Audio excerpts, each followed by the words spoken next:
Welcome to DAX Machina, with your hosts, Naoma Finn,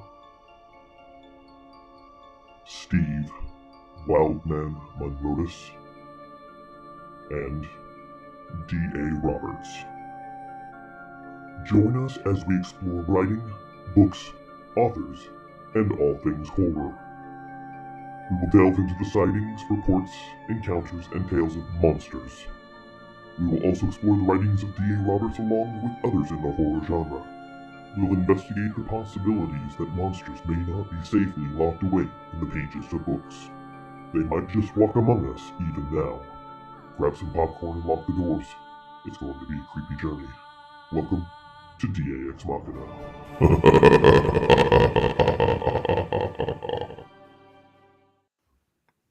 Good evening, folks, and welcome to DAX Machina. We are jumping in live tonight for our Halloween edition.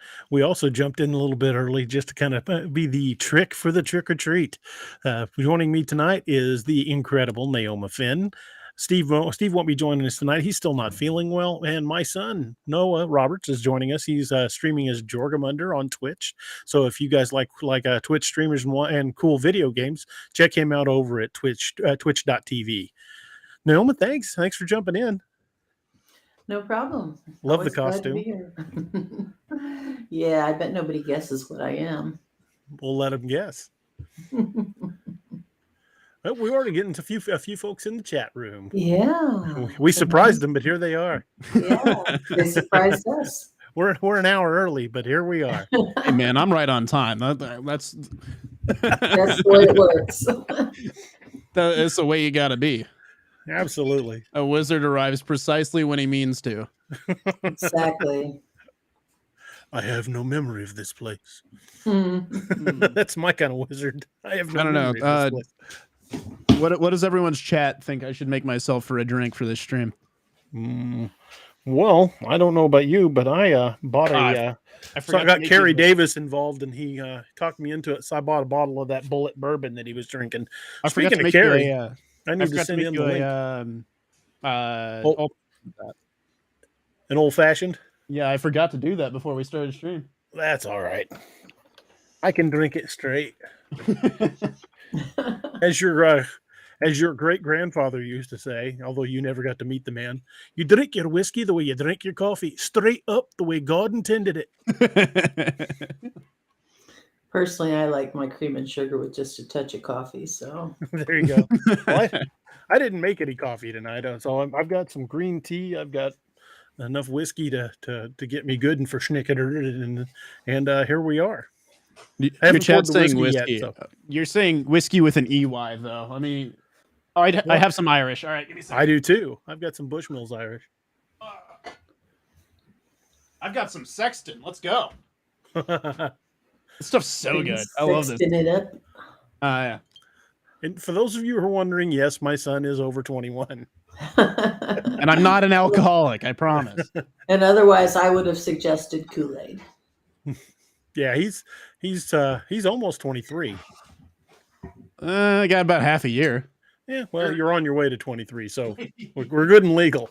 You're a little off there, big man. He's about 2.5 years older than my oldest grandson.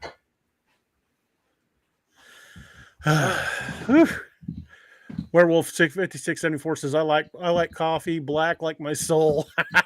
I used to say that all the time when I was a cop. They go, hey, officer, how would you like your coffee? Black like my soul. That was my big one. I prefer mine bitter and angry. I like mine like I like my men, pale and weak. Jesus. That's hilarious. Lenita says, hello, everyone. How's it going? Lenita, thank you guys for joining us. If you guys haven't noticed, Restream did a few changes on the programming. Here not too long ago, all of our chats were coming from the top down on the side of the screen over here, but now they're going from the bottom up. Don't know why they changed it, but I kind of like it. Yeah, I'm a bottom up chat kind of guy. I am. They also gave us a couple of new overlays. So we're going to go with the Halloween overlay. Ooh. Trick or Spooky treat. scary. Oh. Spooky, scary skeletons and shivers down my spine. Yeah, absolutely. Speaking of trick-or-treaters, my wife might not have been all wrong going out on the limb buying all that candy because we've been getting a lot of trick-or-treaters this year. Wow. In years past, it was like 4. And That's not even Hang a on, joke hang on. either. Have It we had really any has been. trick-or-treaters tonight? We have had no trick-or-treaters tonight. I We've had had- 3 we've had bags quite of a candy. few. Had no trick-or-treaters. It's a good night. it's just that just a minute ago I heard my wife giving candy to somebody else out there when I was shutting the door and get ready to stream. So don't tell my wife, but I stole a bag of $100,000 bars. They're not $100,000 bars now. No, they're are they? 100 grands now. Yeah, that's correct. I stand corrected. They're 100 grands now, but they were $100,000 bars growing up. Remember the jingle, Nestle's $100,000 bar? Yeah, I'm old. Sorry, folks. My all-time favorite candy I'm commercial. just sitting here always- just like, all right. My all-time favorite candy commercial is the Snickers where the kicker gets laid out. Oh yeah. The guy comes up to us and says, "You okay? Yeah. You know who you are? Yeah. No, you know where you are? Yeah. You know who you are? Yeah. I'm Batman." Batman. That's a good one. I remember that one. Do And then you next thing he remember said- the old commercials from back like in the early 80s? You got your peanut butter on my chocolate. Yeah, you got your chocolate on my peanut butter. And then the 2 idiot rednecks arguing in the pickup truck over the name of the candy bar. You said whatchamacallit. That's right. Yeah. I told you the name. Old You said whatchamacallit. those are good candy bars too. Dude, I love a whatchamacallit. Whatchamacallits are good candy bars. Hey, we are starting to pick up the crowd. The word is spreading that we jumped the gun and went in an hour early. we just were pulled- too excited. Halloween is too exciting to wait. We just pulled the pin on that particular We're- grenade and saw We what were was getting going to happen. antsy. Yeah. And don't then, think I have a poof, here grenade. we are. My mouth serves as my grenade. It works out really well. Sometimes it explodes and gets you into trouble. Because Sometimes. that's because Yeah, you I told like them that about the word, full-size sometimes. candy bars. Kids are texting. The word's going around. Word got around quick. Richie Evans says, I like my coffee how I like my women, bold and in your face. Clearly, you've met my wife. She takes no crap from me, never has. All right. Again. Yeah, if you guys see me talking but not actually picking up any audio from it, I'm just saying stuff to my chat. I just don't want to talk over anybody. No problem. Your So, chat won't talk to us. Is that what you're saying? They're too good for us. well, he can hear the audio on them, I think. Twitch is a little different. I can hear everything. Mike All F right. says, got y'all on the big screen. Awesome. Shane Moore sent me here. Awesome. Shane is a hoot and a half. I want to get Shane back on just to do a cryptid show with Shane to get Dude, I his love perspective. Shane cracks me up. I think I missed Shane. Yeah, you were in LBL the night he was here. Oh yeah, that's right. You'll get a kick of having him on. He's a hoot and a half. Cool. He he's got a lot of really fun stories. I've talked to that guy for years. He's got a lot of energy in his very passionate stories, and it makes me very happy. Very much so. He's a good dude to talk to. Always an entertaining time. I've got pictures of me somewhere. Hey, we should probably jump in and start telling spooky stories here before long. But I'm gonna go to one of my files and see if I can find that picture of me and Shane before I forget about it. So, but on the crazier note, how's everybody's Halloween been so far? I've been stuck with you, so You're helping me figure out how to get the Bigfoot game to work. Also, Richie in your chat asked, "Who's the young buck on with y'all?" I'm Jorgamunder. Also, Noah Roberts, my father's son. The chip off the old blockhead. Yeah. And the guy next to him is his son's father. You guess which one. I think I don't know. Well, Miss Naoma, would you like to start with a spooky story? Scooby story. A Scooby. Scooby story. Scooby. Oh, I hated it when Scooby started talking. Ruh-roh, Shaggy. Oh, that was awful. I wanted him to just be a dog. Really stoned out dog. Stoned dog. Hey, you're not both of those telling me guys the are smoke stoned pouring out. out of that mystery machine was cigarette smoke. I won't buy that.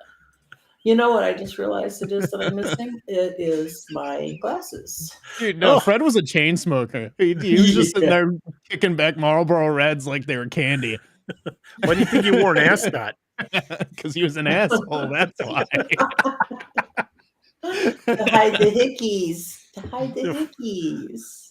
Yeah, let's split up. Daphne and I will go check out the mystery machine while you guys go find the monster. 9 months Daphne and I later, are they going to go got check another out this member of the bedroom club. over here. We're going to be doing some intense research. If you hear screaming, stay away. Have you ever noticed when they all come back together, Daphne's always doing this? I'm not kidding you. You need to pay attention to this stuff on the show because it happens. I would not lie. I swear to God, that woman got captured so much her action figure came with its own ransom note. Oh my. And with that, let's start with a story, shall we? Outstanding. This story is one that I wrote a few years ago, so it is fiction, but it's called Window Treatments. She laid the curtains out across the bed in her room, still not completely convinced she'd made the right purchase. Although the color and style were perfect for the decor, she was concerned with the opacity. She preferred her privacy to socializing, being alone to having friends. The thought of having bedroom drapes too sheer to provide her with the needed seclusion was unacceptable. Despite her concerns, she ironed them and hung them, then adjusted them to look exactly right. As she stood back admiring her work, she couldn't shake the feeling that, despite the loveliness of the new window treatment, the neighbors would have no trouble seeing in. To test her theory, she decided on a plan. After dark, she dragged her dressmaker's dummy to the middle of the room. For fun, she draped her favorite coat across its shoulders and placed a wide-brimmed straw hat on top. She turned on the bedroom light and stood back to compare the location of the mannequin to the window. Satisfied that everything was just as it should be, she ventured outside to look in the window, hoping to prove that her privacy would not be violated. Just as she had suspected, standing a few feet from the window and gazing in, she could very clearly see the dressmaker's dummy standing in the middle of her room, waving at her. Dressmaker's dummies better not be waving at me. I'll be shooting them. Oh. Dude, dressmakers dummies are some of the more terrifying things to see. Because, okay, so I used to work at Men's Warehouse. So running in the back of the building, opening in the mornings when it's pitch black in the back, and all you see are dressmakers dummies just sitting there. I swear to God, I'd go back there sometimes, go to turn the lights on and look back over, and one had turned and faced me. I would Shoot, look no over there wonder and be you like, quit. I'd be like, oh, Jesus. There's an old episode, and I don't remember if it's a Twilight Zone or One Step Beyond, but a girl is trapped in a department store back in the days when there were multi-level department stores, and she cannot get out, and she's freaked out because every time she turns around, she feels like the mannequins around her are following her. And she finally makes it up to the top floor for some reason, because, in all the scary movies, they always run up the stairs. Why, I don't know. And Run into the car, man. she's just about thinking that she's going to escape when she's surrounded by them. And it turns out that she'd forgotten. She was herself a mannequin, and it was her weekend free, and she was due back so the next one could go. I always thought that was such a cool episode. That is a creepy episode. I love the old Twilight Zone and remember that? Well, there was another one. Trying to remember the name of it. oh my god, my wife would know it immediately because they had some really great episodes, like the ghost train episode, and Mom never really liked Twilight Zone though. She true, always told me that it wasn't the her. other one, I think Spielberg was involved with it somehow. Oh, Amazing Stories. Yes, Amazing Stories. Mhm. That's the one. Those were great. My favorite was the one with the mummy. The guy that was an actor and was portraying a mummy, and he tried to get off. He ran off set because his wife was in labor in costume, and all these rednecks are trying to kill him. Oh, that's hilarious. And it turns out there's a real mummy on the loose in that area too, and they keep getting them confused. Of course. That would be my luck. Dad, can you send me the link to your stream real fast so I can punch it in my chat? Yeah, give me just a second.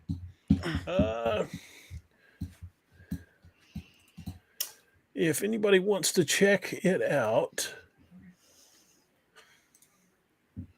hang on.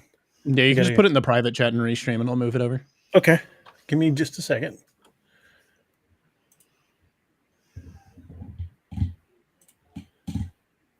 Okay, here is my link for my YouTube channel, and it's just the live video that's currently running on the YouTube channel. All right, chat. There you go. There's the link. And while you're over there, if you like what you're watching, hit that like and subscribe button because we're always looking for new victims. I mean, new people to hang around with. I sent the link to my Twitch in your private chat as well, Dad, in case you need it. I am going to put that link into our chat. And those of you out there that like to watch video games or some, well, he's actually going to be streaming video game with me later tonight when we do the Bigfoot video, which is going to be freaking awesome. That game, folks, is terrifying. It's pretty spooky. I played that game solo for like an hour the other night, just kind of getting used to the controls. And you play a cryptozoologist that's going into this national park looking for these missing people, these YouTube streamers that went in to film a video and vanished. I would never. No, not that we haven't done that. I mean, gone into a park and I was about to streaming in the say, middle of the night. not that Joe Bald ever happened. No. But you start hunting for these people, and I'm like putting out cameras and stuff, and I kept hearing like wood knocks, and then I'd hear like a howl or a whoop, and it's like straight up legit, like the stuff you'd expect. And I'm like, this is creepy, this is terrifying. And one of them got closer, so I ran and hid in the RV, and this big hairy arm comes through the window of the RV trying to grab it. And I'm like, how do I find the gun? How do I find the gun? When you're panicking, you cannot find the button that gives you the gun. Can you find the gas pedal? Because that's what I would have gone for. Dude, I did that on Phas last night while we were streaming Phasmophobia. Freaking the ghost started hunting, and instead of burning the freaking sage to get it off of me, my brain just says, throw the sage on the floor. So I just jerked it down and then just ran. I was like, oh, shit. All right. I'm going to load sage into the shotgun shells. How about that? Sage, salt, holy water, whatever I can fit in the case. Dude, no. Holy water squirt gun. Holy water squirt gun, yeah. I don't know why they never use that in Supernatural. You know, I don't know why they didn't use Dragon's Breath rounds. Yeah. I don't care what kind of monster season one. Nothing enjoys getting set on fire. That Wendigo in season 1 would have been short work. Just be like, all right, well, there's a Wendigo. Rack. Might as well have just had a flamethrower at that point. Yeah, if you haven't seen a Dragon's Breath round being fired, go on YouTube and put in Dragon's Breath shotgun round and watch some of the videos. I mean, it's like having a flamethrower. Only it's burning at like 2,500 degrees Fahrenheit because it's magnesium pellets.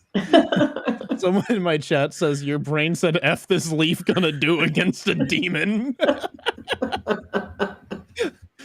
I mean, you're not wrong. My brain was just like, all right, well, I'm gonna die. AJ Congdon asks, he says, DA, have you looked into the morale patches for the Wild Hunt series? Yes, we have. I've got the same guy that does Kerry Davis's patches from Dark Angel Medical looking into it. As soon as I have some working prototypes and we can get some patches ordered, we will be letting everybody know on here and on my various social media when those patches are available. But we are definitely going to be doing those. The original ones that we had done as a promo, I'll show them to you. If it doesn't chroma key it out, and it does, Yeah. but it's getting rendered out by the green screen. Yeah. Well, you can't really see it because my green screen's rendering. It's like my phone case. Most of the time, this thing gets rendered out by my green screen all the time. But they made it the wrong shade of green. It needed to be olive drab, and this is about, I don't know, Incredible Hulk green or whatever color that is. It's not. It doesn't look like a military patch. It kind of looks. Well, the actual image is done really well. It's embroidered in, but the green just makes it look weird. So we're especially when you hold it up in front of your green screen and it chroma keys it out. Well, of course, my green screen is not very discriminate. It also chroma keys out part of my head most of the time. Looks like you have a plate. Yeah, or a really weird mohawk that's kind of scintillating. He has a concave mohawk. Yeah. It dips into his head. You're seeing the moonlight through my skull. Something's going on. It's the barber shave a hole through his scalp. Werewolf 5674 says Dragon's Breath is great for burning off brush. A brush, houses, whatever it hits, it doesn't matter. Yeah, I was about to say It's brush, pretty houses, indiscriminate. trucks, like whatever you need out of the Sasquatch. way. That big pile of cardboard, whatever. Pile of logs, whatever you need. You want to start a bonfire? Dragon's Breath. Ooh, that'd be a way to do it. Put a couple of those things of like barbecue fire starter for cooking, starting your briquettes. Just the can of it in there. And just put the can in the middle of the bonfire and shoot it with the Dragon's Breath round. Jesus. You better be standing back. Yeah, I was about to say that's gonna be explosive for one, but that's gonna be a lot of fire. How are we gonna know when you start your bonfire? Oh, you're gonna see Oh, it. you'll know. The We fire can be will, over in the next county, not a problem. the fireball will be seen for miles away. Air traffic control is gonna divert planes from that area because they'll be like, why was there a random fireball just cast into the sky? Richie Evans asked, "They cost big money." Dragon's Breath, yeah, they are a little pricey. I mean, it's like I want to say around $30 for like 5 rounds, but yeah, if you need more than 5 rounds to get the job done. Yeah. Oh, Gogo's back. This is D.L. Roberts. Hello from Croatia. Do you think 1 November is the most supernatural date in the year because that's the day of death in the calendar? Yeah, the old Catholic calendar. That's all. Halloween is All Hallows Eve, and that's the point where the veil is supposed to be the thinnest. So never know what creepiness is going to be creeping around tonight. So yeah, definitely, I think this is the creepiest time of year. Naoma, what do you think? Well, the Celtic calendar starts November 1st at 9:00 on October 31st. So Nice. we are on Samhain, the day of the baby. We are in the witching hour. We are fast approaching because we started early tonight. Hello to my sister. I see she's in the crowd tonight. Yes, we make no claims about being the best, but we will be the weirdest. Ain't nobody gonna out weird us tonight. Expect no different. We are going to get real strange, real weird, and real dumb. Like we're gonna get there. Like it's gonna happen. Honey, it happened a long time ago. Yeah, I was about to say it was inevitable years ago, and we're already there. Yeah. Noah was cursed from birth. Yeah, 22 years ago, it was just like, all right, this one's stupid. Werewolf 5674 says, I watched the story tonight on Ireland, The Cave to Hell. That's a good story. That is a really good story. I don't know if I'm too familiar with that one, actually. That's well, I don't want to go into it too much here because could be an entire show, so we may have to look into that. But I hate to just touch on the surface of something because that's something we could spend a lot of time on. And since you two aren't familiar with it, I'd rather come into it with us all prepared. Have to have Noah come back sometime when we're doing more creepy shows.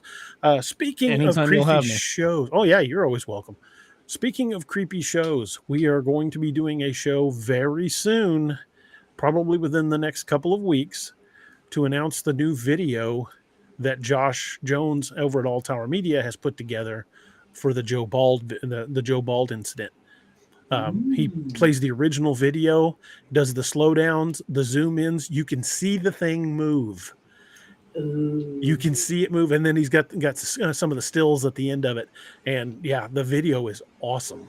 So we're definitely going to be doing a show on that. That Joe Bald area, oh my god, it's creepy.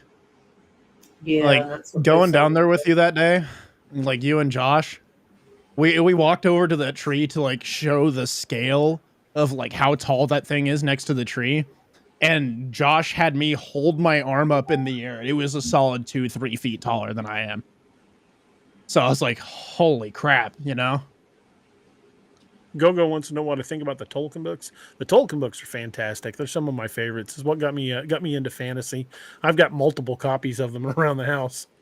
I think I've got a copy of all of them in my room as well. Werewolf 5674 says, of all the things I ever lost, I miss my mind the most. I'm contented without mine.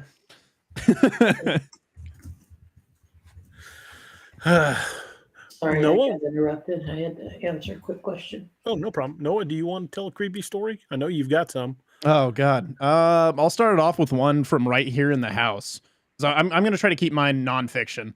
But I remember there was one time I was probably 15, 16. Mom, no, I would have had to have been 17 because Nick went to the casino with you guys.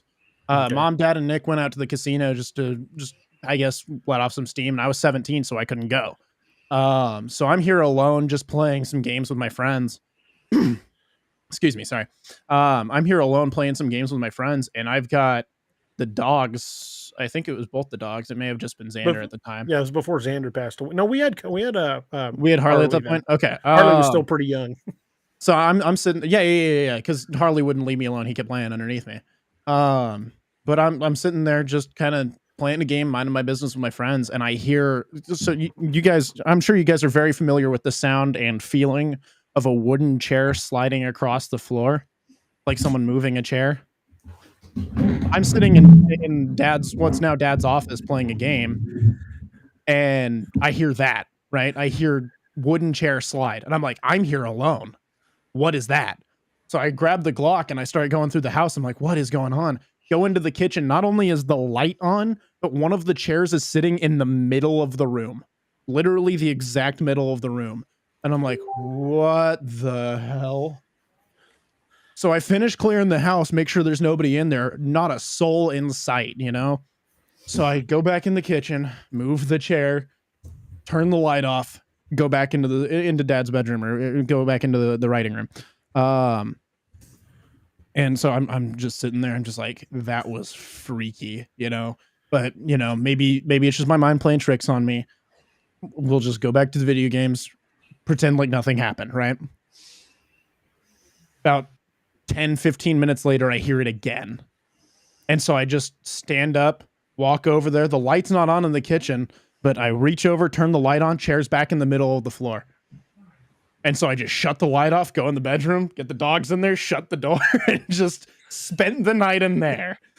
It's like, dogs, you're staying here with me. We're waiting until everyone gets home. Oh, it was hands down one of the creepiest things I've ever had happen to me being home alone. Just because I wouldn't necessarily say that like I saw anything or like there was like an active feeling of being threatened, but like it just made my skin crawl. And I mean, that was years ago. And even to this day, like thinking about it, I'm like, oh, Christ. There's been some weird crap in this house. Like This house is creepy, man. you can shut all of the cabinets in the kitchen, and an hour later you go back in and they're all open. Well, not all of them, but Well, yeah, specifically, at least 3 or 4. specifically both the ones under the sink and the plates cabinet. Yeah, those two just wind up open all the time. Every time I go in there, those are standing open. Yeah. Yeah, I've lived in some pretty creepy houses too. Had some fun things happen. I had one house that had cold spots. Not always in the same place, mind you. Mm-hmm. But you would just, when you stepped into it, it was like stepping into a freezer. Yeah, I've experienced some cold spots in houses before. Fortunately, never my own. Werewolf 5674 says, "I hope there's not a soul in sight. Think if you could see souls." I see dead people. That's kind of seeing ghosts, I guess. AJ Cogden says, "Speaking of older TV shows, how about Sci Factor Chronicles of the Paranormal with Dan Aykroyd? Yo, those were good. Dan Those Aykroyd and were his really Crystal Skull vodka. yeah. Dan Aykroyd is awesome. He's a huge believer in the paranormal. Apparently, that vodka's really good. My chat thinks it's really good. I'm gonna have to try it at some point, but I don't have. I want to try it just for the bottle." Gogo says, "What do you think about orbs? Are they a mistake on camera?" I don't put a whole lot of stock in orbs because I think the majority of them are probably just dust or a bug or something. Uh, little orbs. Now, if you got an orb of light the size of a basketball floating around the room, that's something else entirely. But if you got a little bitty speck orb, it's just probably dust. So I don't put a whole lot of stock in orbs. But I'm a big believer in the paranormal.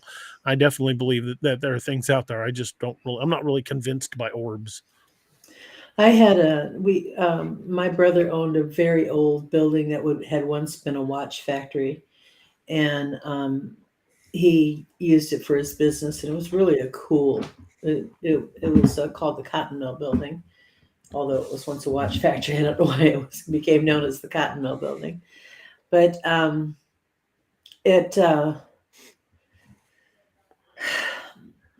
it had you could drive into the downstairs. It was built right on the Rock River, and so it had the main level, and then of course it sloped down to go around to where you could drive into the lower level, and that's where his office was. He was construction. He ran a construction company, and I used to go there and do secretarial work for him during the day, and of course I'd be there alone, and every now and then when I would walk out of the office and to go up to the main floor, because there was an actual apartment in the main floor, and I would hear things up there, and I'd have to go up and check and make sure it was nothing of any importance. And apparently it never was, because I never found anything. But I would notice that there was this fog. It was just, and I used to say all the time, it's just like this cloud of dust that hangs in the middle of the room. And when it never fails, it's like my body absorbs this as I'm walking by. It gathers around me and follows me to the stairs. It never goes up the stairs with me. It always leaves me by the time I get to the stairs. And I used to joke about it all the time. And I found out later that that's a form of orb activity. It's not the little individual orbs, but it is a form of orb activity. It really wasn't dust. I mean, I could have seen if it was dust particles. It certainly wasn't insects. It was just this little dust cloud or fog cloud that would be hanging in the middle of the room. And as I walked out of the office to cross the warehouse area, it would just attach itself to me. So that's the kind of orb activity I believe in. I mean, I believe in something that's tangible, that's something that has some size and shape to it. But the little bitty specks, to me, well, Werewolf 5674 says my camera has orbs all the time. Turns out it was dust on the lens. Yeah, a lot of alleged orbs, I think, is just dust or maybe a bug zipping through the camera screen. But when you see something that's got a presence in the room, that's a whole different enchilada. That's a burrito enchilada style right there. Particularly outdoors, freaking ghost orbs, not something that I would ever really put any merit into. Just because, like, being outdoors, you've got to deal with dust, you've got to deal with tiny little insects, you've got to deal with actual naturally occurring fog. Like, it's not something that I would put really any sort of grounds into. But at the same time, if you're getting like localized bits of fog, that's a bit different. Like if you go to like an old abandoned campground and you're shooting video on your phone and there's fog everywhere, that's one thing. But if you're recording a specific house and there's fog pulling out of the windows, I would put some grain into that. Gogo says, "Do you believe in guardian angels?" Naoma, do you? Yes. Noah? That's a bit of a tough one. I, I can tell you a really amazing story about guardian angels. Oh, go for it. It happened to my former pastor. And I don't believe that everybody has a guardian angel. And I think that's why a lot of people don't believe in them. But I think that if you do have a guardian angel, the time will come when that will be revealed to you. And he was, and I believe he was in a car accident. His car was submerged in water, and he got out, but he couldn't swim very well, and he was quite away from the beach. I think it went over a bridge or something along those lines. And he thought, I'm going to die. And he was laying face down in the water, and he had essentially given up. And a voice in his head said, stand up. And he remembered clearly arguing with this voice, I'm in water. I can't stand up. I'm in water. And the voice said, stand up. Very, very solid, not yelled at him, but sternly, stand up. And it was one of those, oh, all right things. And he was in water that was only about chest deep. And had he given up, he would have died. But the voice told him, stand up. And I believe that was his guardian angel talking to him. I think may very well be correct on that. If I do have a guardian angel, I'm sure he's got a look on his face a lot like this most of the time, like, what is that idiot doing now? All I'm saying is, if I ever have a guardian angel reveal itself to me, it better not be the Wheel of Ezekiel, because I'm going to be terrified. Just massive. Yeah, that would actually be kind of cool, Massive, like cylinder-looking, just wheel of eyes. Oh god! See if you can spin it and win a prize. Yeah. Step right up. Do I have to gouge my fingers into one of the eye sockets and like Wheel of Fortune that bitch? I had my own experience, and I'm not going to say 100% that this was a guardian angel, but I was. It was in the same cabin that I lived in where I had the first Bigfoot experience, and we were. I don't know how many times I've said this, but I will reiterate for those who don't know. We were so poor we couldn't pay attention, and Christmas was coming. I had a 2-year-old. I was pregnant. I didn't know what I was going to do. I had no money. My then husband had given all of the money we had to his friend who left town with it and didn't pay us back. And I was certain that it was going to be a really dismal Christmas. And my husband had gone down to the river to run his trout lines. And he came back and he said, there's a man under the bridge down there. And I said, we'll go down and get the man and bring him up and we'll feed him. And he says, well, he kind of looks like a bum. And I said, well, it doesn't matter what he looks like. He's probably cold and hungry. It was snowing and sleeting out. And I said, go get him and we'll bring him up and we'll share some of our chili with him. I made a big pot of chili. Honestly, that was going to be our last meal. I was going to have to go find somebody to loan me some money to buy some groceries at that point. And my husband went down and got him. And yeah, I did need a guardian angel living in that cabin. He went down and got him and he brought him up and we fed him a good meal. And he asked if he could take a shower. And I said, yes. And he went in and took a shower. And I said, you're welcome to stay here tonight. You don't have to, leave. He says, no, I need to go. And he handed me a bag, a duffel bag. And he says, this is for you for the food. And I said, oh, no, you're not going to pay me for that. And he said, no, I really want you to have this. And he left. And I opened the bag and I looked down in it and there were clothes and things, but there was money in it. And I grabbed the money and the man could not have left our porch. He could not have been more than 10 steps away from the front door, but he was gone.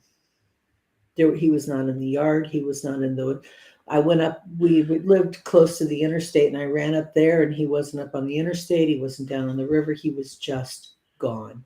And he could not have been more than 10 steps away. And I know we don't do religion, but I will just this one time quote Hebrews 13:2, be not forgetful to entertain strangers, for thereby some have entertained angels unawares. And I believe that that's what I did. So yes, I do believe in angels and I believe in guardian angels. You know, that story reminds me of something my mother told me when I was a kid. And I hadn't thought of this in years until you told that story. My mother was born back in 1928. And when she was a little girl, my grandfather had gone away from the house to work for another farm to make money for the family, and he was going to be gone for a while.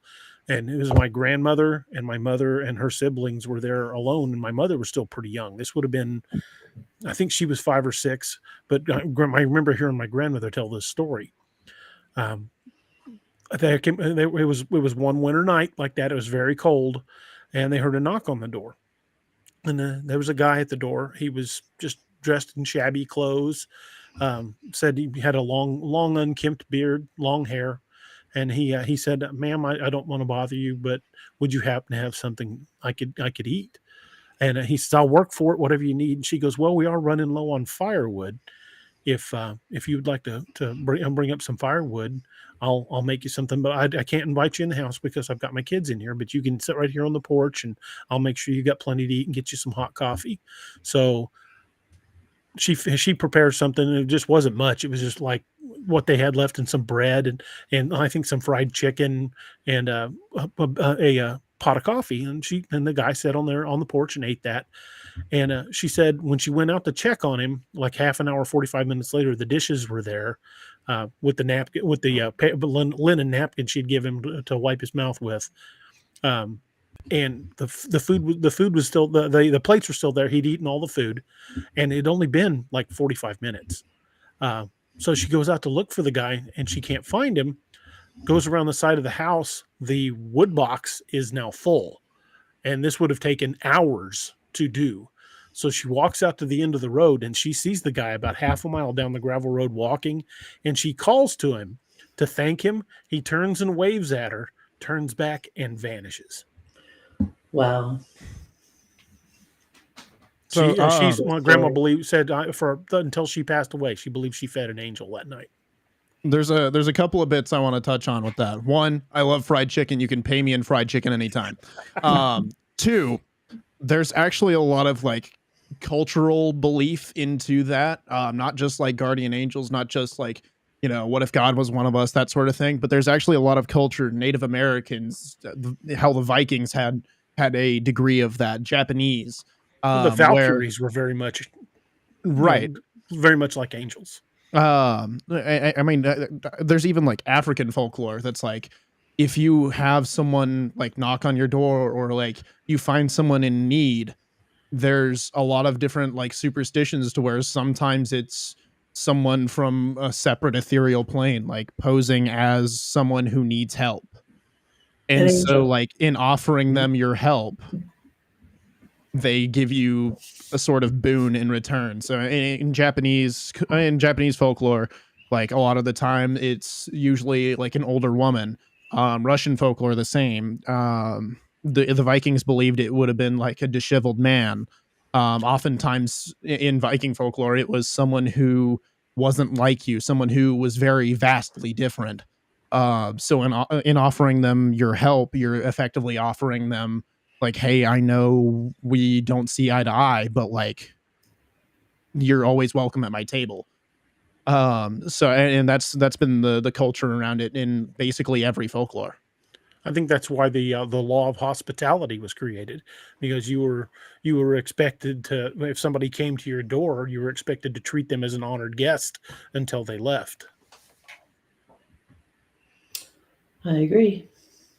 Gogo says, did you ever see UFOs? What do you think about aliens? There was a UFO seen over Springfield just like last week. It was filmed. It was made the local news. It appeared like a big, like a cube, but it was like had pulsing lights on the sides. It was really odd. The Borg. Yeah, it was the Borg over Springfield. We're going to be assimilated. Yeah, no more stress. They only came for the cashew chicken. That's all really exactly. But yeah, I do believe in UFOs. I believe in aliens. I've never seen a UFO personally. Just I've seen stuff filmed.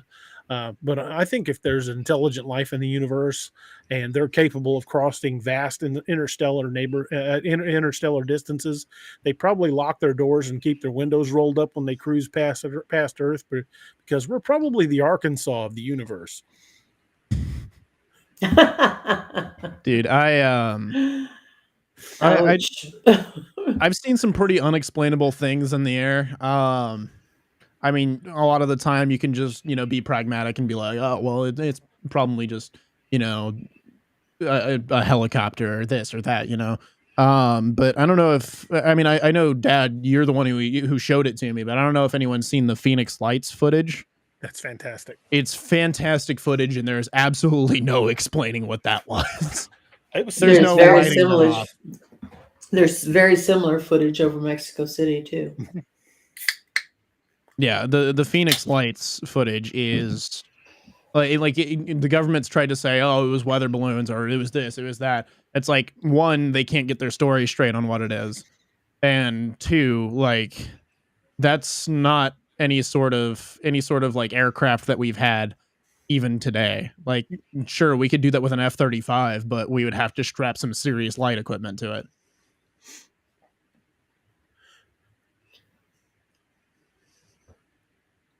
I was waiting to see if anybody wanted to jump in on that. Gogo says, do you think inspiration in the right moment is inspiration or maybe a guardian angel to give you help? Sorry for your English. Your English is fine. Don't worry about that. We understand. Yeah, I think guardian angels are probably a bigger part of our lives than we realize. My mother used to say when I was a child that I would blunder in where angels feared to tread, and that's kind of been the hallmark of my life ever since. So I think my guardian angel has probably worked overtime, because I've come through some seriously hairy situations, both in law enforcement and in my personal life. And now when I go out and poke the stick in the woods at night, I'm probably still pushing my luck, but I'm still around, and somebody's got to be looking out for me. It was an old joke that I heard one time, and it was a Star Trek joke. Somebody once said that God looks out for small children, fools, and ships named Enterprise. So I kind of adapted that. He looks out for small children and fools, and I'm pretty fortunate that I fall into one of those two categories. I think we all know which one. Just call me Enterprise.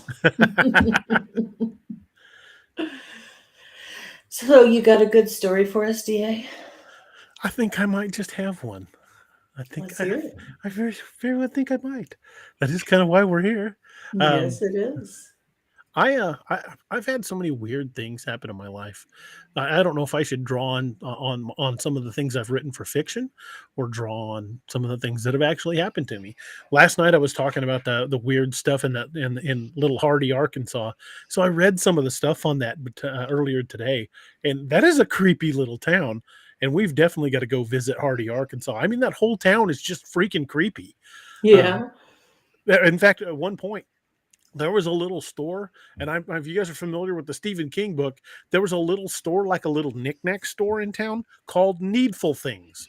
Oh. Yeah, kind of appropriate. We saw that little store, and she's like, I want to stop at that store, but I really don't want to stop here. Dude, you want to talk about haunted places I want to visit? That freaking Crescent Moon Hotel or whatever it is down there in Eureka Springs. The Crescent Hotel. The Crescent Hotel. I want to set up for a recording overnight. I want to post a video on that. That'd be so cool. They do ghost tours there. Yeah, they do. Mm-hmm. I'll tell you a little creepy story there. There's a little short escapade, but this is a real life story. This actually happened, and it involves the Crescent Hotel. Took the wife down there here. I think it was last year, or maybe it was the year before. No, it had been about 3 or 4 years ago, because I was still a deputy at the time. The boys didn't go with us for whatever reason. It was just me and Annette. And I don't know if I've mentioned that she's very sensitive when it comes to like ghosts and things like that. Yeah, I'm more of a brick. I'm like a psychic brick. It's got to be in my face for me to notice it, but she kind of picks up on stuff. So I took her to the Crescent Hotel. And we went inside, and I was asking the lady at the front desk about the ghost tours and stuff. And she's like, "Well, we don't really have them going on right now. The whole place is booked solid for a big family wedding. We're not doing any of those right now." And I said, "Oh, okay." A wedding at the Crescent Hotel? There are weddings there constantly. That's terrifying. Sometimes they do 2 weddings, 3 weddings a day.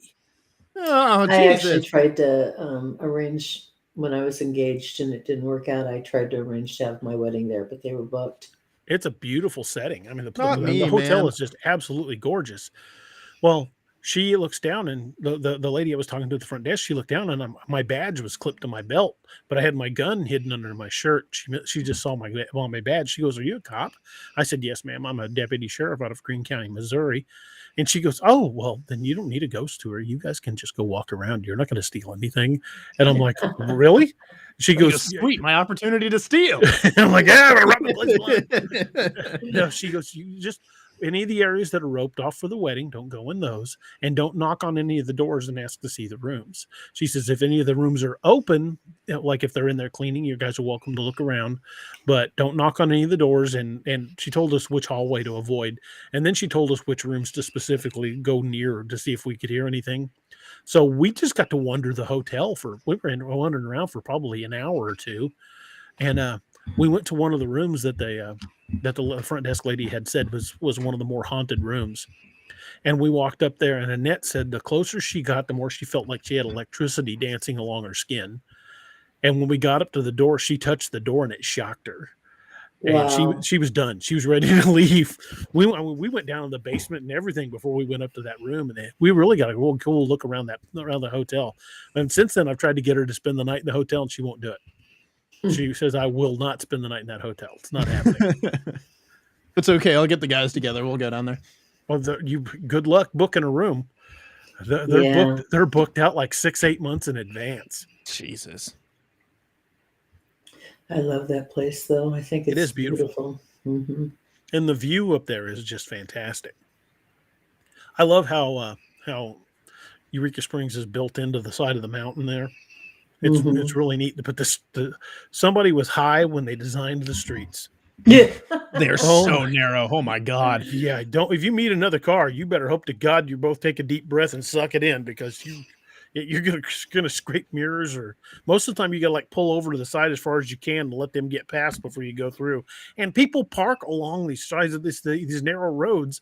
So now you're a road you can barely get 2 cars past each other anyway. There's one whole half of the road is taken up by idiots that parked in the road. That sounds like literally the street we live on. Yeah. Idiots parking on. It's a narrow street. It's an old neighborhood, and we have these morons that insist on parking in the street. And so it's like a freaking slalom course going down the street trying to get out of the neighborhood. And the worst part is when they park in the curve of the street, so that way you have to like cut your tires the whole time you're turning through. Yeah. Yep. That's what part of the fun of going there. Yeah, I firmly believe the Crescent is very much haunted. Oh yeah. Hands down. So what more did you learn about Hardy today? Anything new? Just the history of it. I mean, talking about the Civil War connections, and there's just so much creepiness there. I mean, if the place freaked me out before, but I mean, it's now on my list of places I want to go film at. For a totally different reason than before. It's just the whole area is just saturated in these old stories, these creepy stories. Although I could not find anything on that creepy house that I liked. There was nothing mentioned. So maybe if we actually go there, we can talk to some of the locals, as long as we're out of town by sundown, because they don't like that. Yeah, the ghost cop. Did you learn about the ghost cop who knocked on your window? It's like Humansville here in Missouri. Like Humansville is kind of a BFE town. First off, who names a town Humansville? Yeah, exactly. Non-humans. But like, there's a road that stretches off from Humansville that we're thinking about going over and taking a look at. But like, they say, don't go down that road at night.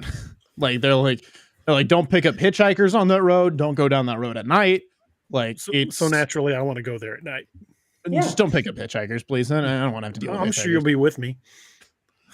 Yeah, you can hold the gun on 'em. Gogo says, "Do you ever use a Ouija board? Were you afraid?" I've used Ouija boards and they freak me out, so I don't use them anymore. I've used one once, and I think I was the only one taking it seriously whenever it started moving. I was like, no, we're out. Naoma, what about you? I used one once and I blame it for all of the misery in my life, and I'll never use one again. And I worked at a bookstore that sold them, and every time people would come up to the register and with one in their hand, I would just and of course I don't want to deny the store its sale, but they'd always be like, "What's wrong?" Nothing. You're afraid of the Ouija board, aren't you? And I was like, I have good reason. I'm afraid of Waluigi boards. Waluigi. Waluigi. And lost me.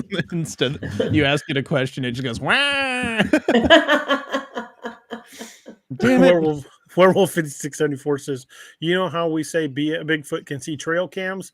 On Animal Planet, they said, except for humans, most animals can see in the IR spectrum. I've been telling people forever trail cams don't work for that very reason." Yeah. I mean, I would argue that humans can still see the IR spectrum, but it's just to a different degree. I mean, like, the perception of color is all IR. Well, we as humans, we only see about 10% of the visible light spectrum. Right, yeah. That's like how the mantis shrimp, I think it is, can see like 16 billion different colors, and we're over here with like our crappy little cornea. I'd like to see what it looks like through a mantis shrimp's vision. Oh my god. It's probably super trippy. Mantis shrimp just has the vision of constantly being on LSD. Yeah, I was going to say, drop acid. See how that works. Why do you think they're so fit, bro? Because they're constantly running from dragons. Sal says, "I've been to Fort Griswold, Connecticut. Got eerie feelings there. That's another place I would like to visit. I love these old abandoned forts." Real quick, no. Dad. Go ahead. Someone earlier in your chat said, "Why only with cameras can we see the invisible world, but not with our eyes?" From my understanding, particularly with like DSLR cameras, is the reason why they can see it and we can't. Like a DSLR camera can pick up like ghosts and whatnot, is because they use mirrors in order to capture the image. And like culturally, historically, everyone's always viewed mirrors as like one of the thinnest points between us and the spirit world, so to speak. They're considered a doorway. And so if you use a camera, you snap some pictures, then that mirror is what's capturing it. And I mean, even on digital cameras, it's the same thing. But oftentimes with digital cameras, if you're anywhere near like ghosts and spirits and whatnot, everyone will always just be like, "Oh, our camera's dying super quickly," because that's how they materialize, is by draining your battery. Well, grabbing the electromagnetic energy from it. El Jefe 88 says Fayetteville, Arkansas is very haunted too. I've been to Fayetteville twice, but I didn't really get to do much. So I would like to go back there and poke around. I always get a bad feeling anytime I'm in Arkansas. So I've been there a few times. I like Fayetteville. I think it's it's got a district that's kind of so in my chat, someone just said, "Just remember, modern mirrors don't do anything against vampires because they're not backed with silver. They're backed with aluminum." I was going to say something about that, because the classic mirrors were actually backed by silver, and yeah, modern mirrors are not. And then someone else followed up with, "It's actually taboo to have mirrors facing each other since it opens the doorway to the spirits." Yes, I've heard that as well. Lenita says, "Have you noticed the bears like to tear down trail cams?" Yeah, I've seen that quite a few times. And I've seen some of trail cam footage that people have captured of what looked like a big hairy arm pulling a trail cam down, which that could have been or a bear. Smashing a trail cam. Yeah, I've seen a few of them smash too. Like you'd see one and it catches a glimpse of movement, and what it is an incoming tree branch. I'm waiting for the big hairy arm to take the trail cam down, turn it around, and do selfies with it. He's like, "Hey guys, I saw this on Instagram." Turns around to the rest of the Bigfoot clan and goes, "Everybody vogue." You're just like snapping pictures and doing a little dance move. Do the runway sachet down. Would the monster Bigfoot or would the monster Instagram be like instant foot or something like that? Actually, I think that one's for fetishists. Never mind. Well, we got to get out of here. And we're back to just corn. There's a reason. Footage. Putting the foot in footage. Oh God. Yeah, I see that now. Werewolf 5674 says deer always stare at trail cams. Yeah, I've seen lots of deer walk in and just look right at the trail cam. A buddy of mine sent me a trail cam image one time. He's like, I want to get this deer. He tells me, he says, watch the video. I'm like, okay. And he says, I'm getting this deer and I'm going to have it mounted. Well, I start the video and it's not even that big of a buck. It's like an 8-point buck at best. And I text him back. I'm like, this is not a very big buck. He's like, keep watching.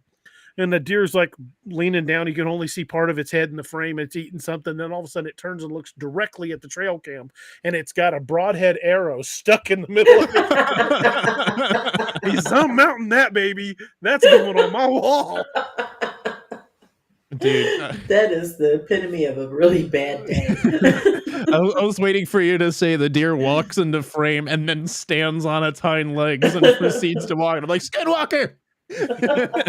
No, somebody with a broadhead bow. We've been trying to, deer hunting with a bow. Thunk that thing right in the forehead. That bone plate is so thick right there because of the antlers. It just stuck and stayed. The deer was like, God, what a headache! Got an arrow in my head.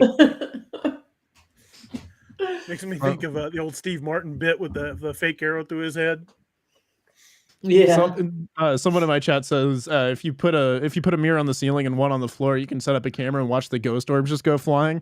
But I raise you, if you set up the mirror on the ceiling and the ghost comes through, then it's gonna be like gaining inertia in Portal. You're just gonna see just a spirit being like, move the mirror, please. Gogo says, what do you think about alchemy and their science about supernatural and death? I've read stories about alchemists. I don't really know much about it, but you never know. I mean, technically, that's what Frankenstein is about: is somebody using alchemical science to bring a creature back from the dead. Granted, it's a creature made of parts, so I guess it brought a bunch of stuff back from the dead. But I think it's I'm sorry. alive. Sorry. If you think about it, Dr. Pepper was the man, and you're drinking Dr. Pepper's monster. I will think that way. That's why I don't drink Dr. Pepper. Yeah, I'm not trying to drink any monsters. Well, Hefe88 says, I've been involved with something at a Fayetteville car dealership delivering at 2 a.m. Everything caught on cameras. I would like to check that out. If you got footage of that, we'd love to see it. Gogo's talking to Lanita. Sorry about that. Werewolf 5674 says, don't shoot animals in the foreheads. Now a human's a good shot. If you have a 50, it's pretty indiscriminate. You shoot it in the head and it's probably dead. Yeah. Just don't try it with an arrow. And also I think if you're hunting deer with a 50, you're not gonna have much meat left over. True. Abby, normal. Where did you get this brain? From some girl named Abby. Abby, normal. Abnormal? You've got an abnormal brain? Gogo says, do you believe people can be a medium for dead people? Yeah, I believe it's definitely possible. I'm personally glad I can't do it because I wouldn't want to, but I think some people can channel spirits. Oh, Cody likes my hat. Thank you, sir. I think to a degree, yes. I think there's communication that can be had through spirits, and I mean, in the past, I can definitely say that I've heard unexplained voices and I've heard things speaking to me in the past. But I don't think it's exactly a specific kind of person ordeal. I think it's more of a whichever person the spirit decides it wants to target kind of ordeal. You know what I mean? I don't Yeah. think there's ever going to be someone who's specifically a medium and every spirit can talk to them. You know what I mean? Mhm. Well, you got to speak every language anyway, right? Well, I mean, I speak 7, so. I can order a beer in several. Northwood's Cryptid says, I didn't find out until it was too late. My ex's real name was Abby Normal. I'm telling you, Northwoods, we were never married. You have to get this fantasy out of your head. No, I'm only teasing you. You know that. I don't think any of us actually qualify for the use of the word normal.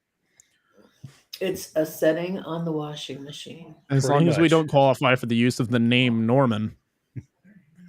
I have a good friend named Norman. I had a classmate named Norman when I was a kid. And there's nothing against people named Norman. I was just saying we all have names that aren't Norman. Yeah. That's a good point. Norman had a brother named Hubert. Their parents hated them, clearly. Norman and Hubert. Poor guys. Whatever happened to them? They probably are all like serial killers now. Probably. Jeez. I would be if that was my name. Be a great name for a being named Humphrey. Yeah. If you're named Humphrey, I apologize. Or Hubert Humphrey. Yeah, there you go.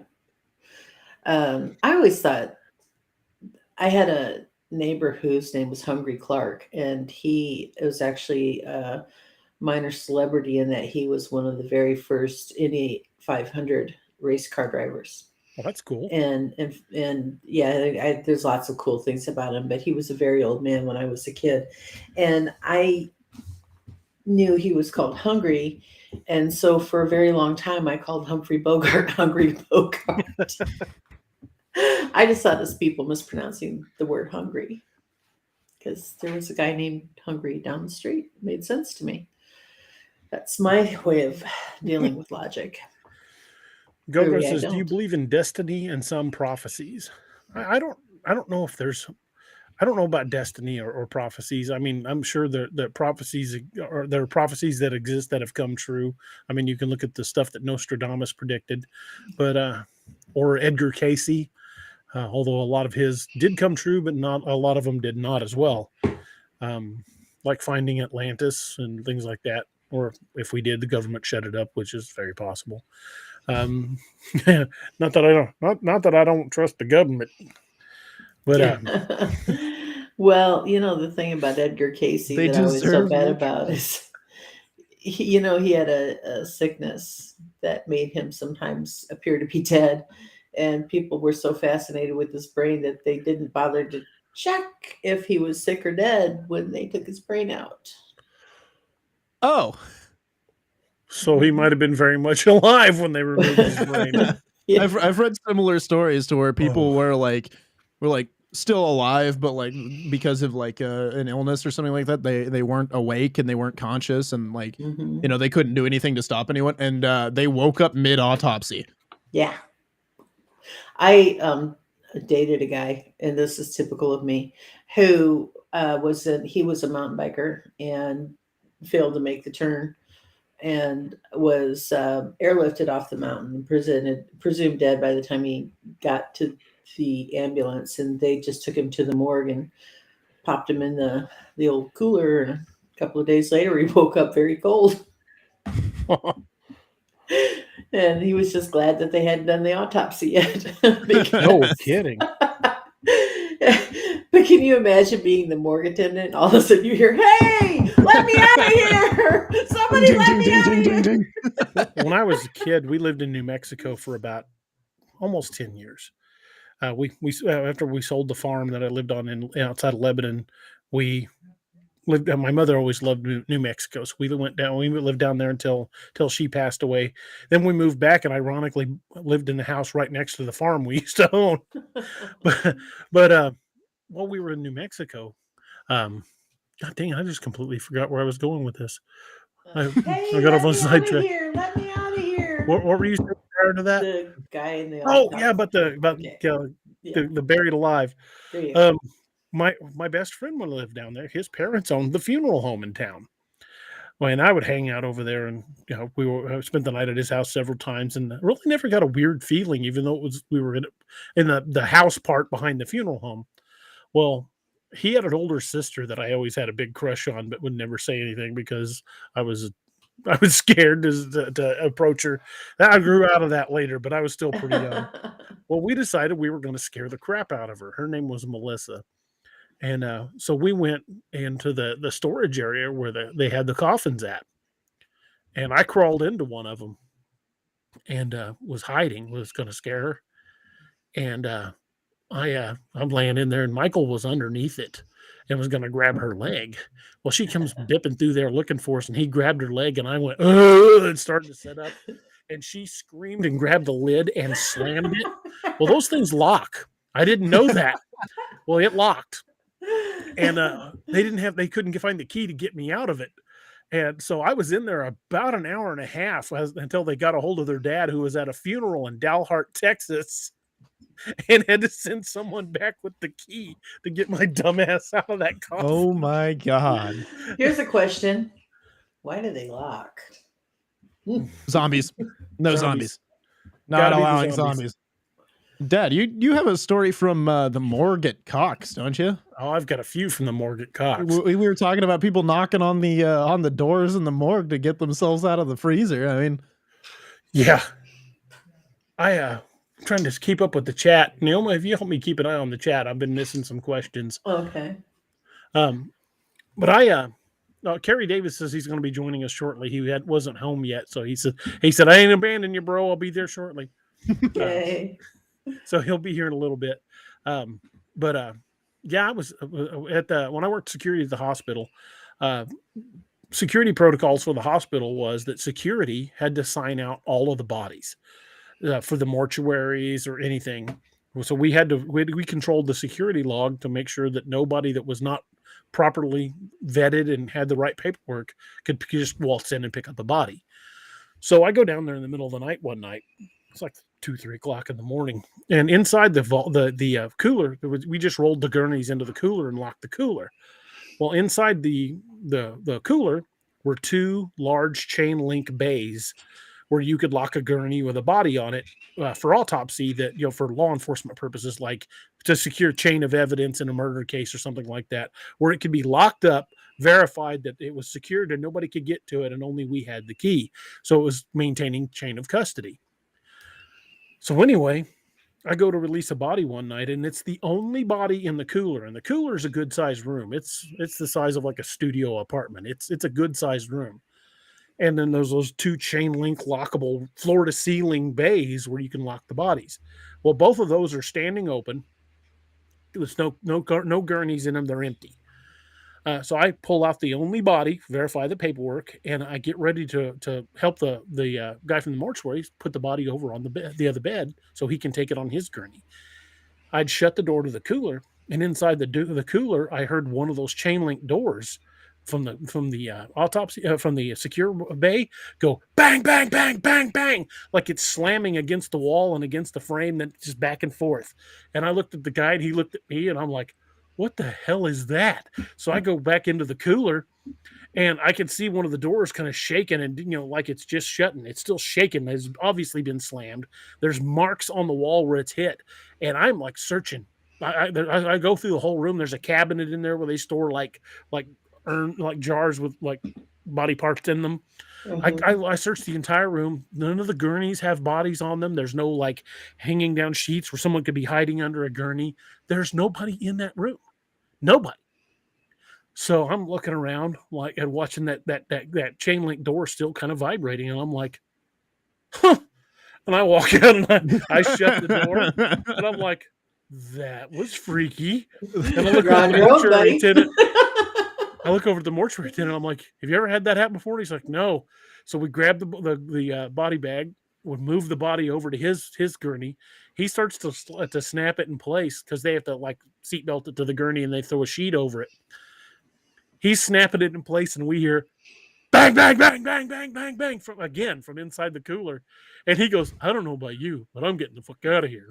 And I'm like, would you look at the time? I need to be somewhere else.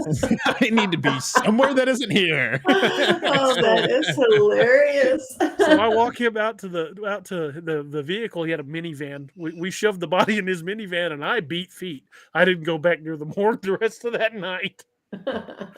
We had later on they'd had a body brought down from a floor and was put in the morgue, and they came to pick it up too. And it was like 5 a.m., like right before my shift. And they're like, security, can you come? I heard on the radio, security, can you come down to the morgue to release a body on? I'm like, 411, can you get that? I'm busy. Not going back down there. Yeah. I ain't going back down there. Screw that. Yeah, I don't think I'd go back down either. Who knows this? Let's see how many get this. Room for one more, honey. I can think of 2 sources.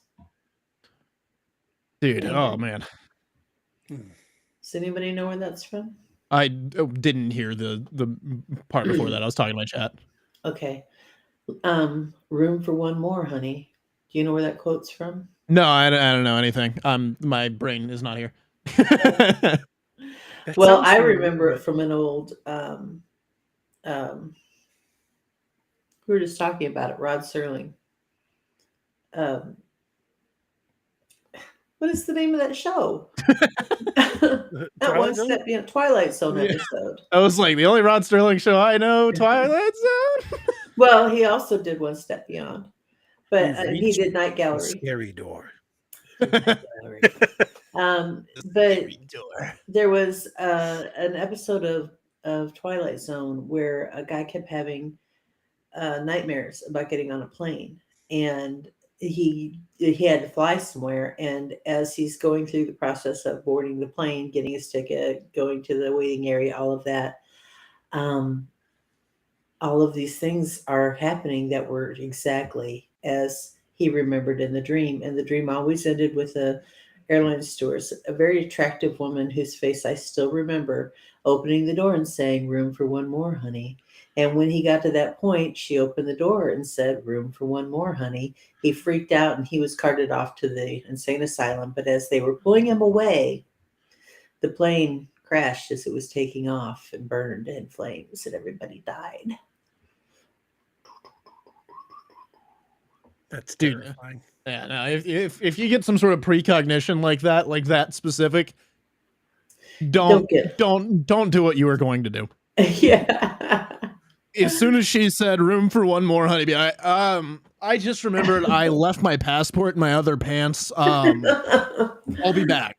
I'll catch correct. The next one. There is not room for one more. I can see from here. All the seats are filled. I'll wait for the next one. No, yeah, it looks like you're full up, man. I'll catch the next one. Have a good day. Yeah, I'm gonna pass. Said I missed a question. I can't find it. If you guys are going to post a question, do me a favor. Put the word "question" at the beginning of it, like in caps, so I spot it, because I'm missing quite a few of these. I was trying to catch up. I don't see another question that we apparently missed one at some point. Okay, well, let's all be really quiet so we can look. Yeah. Let's all just hyper focus. It's Halloween. It's time for dead air. Dude, I tell you what. So back when I worked at FFO, it was a local furniture company. They're long since gone, but I worked in their warehouse for a while. And that warehouse, we all knew it was haunted. Weird stuff would happen. Like sometimes we'd come in, we knew for a fact we'd turn the lights off the night before. Like we would record us shutting the lights off and locking the door, and then come in the next morning, the lights are on, right?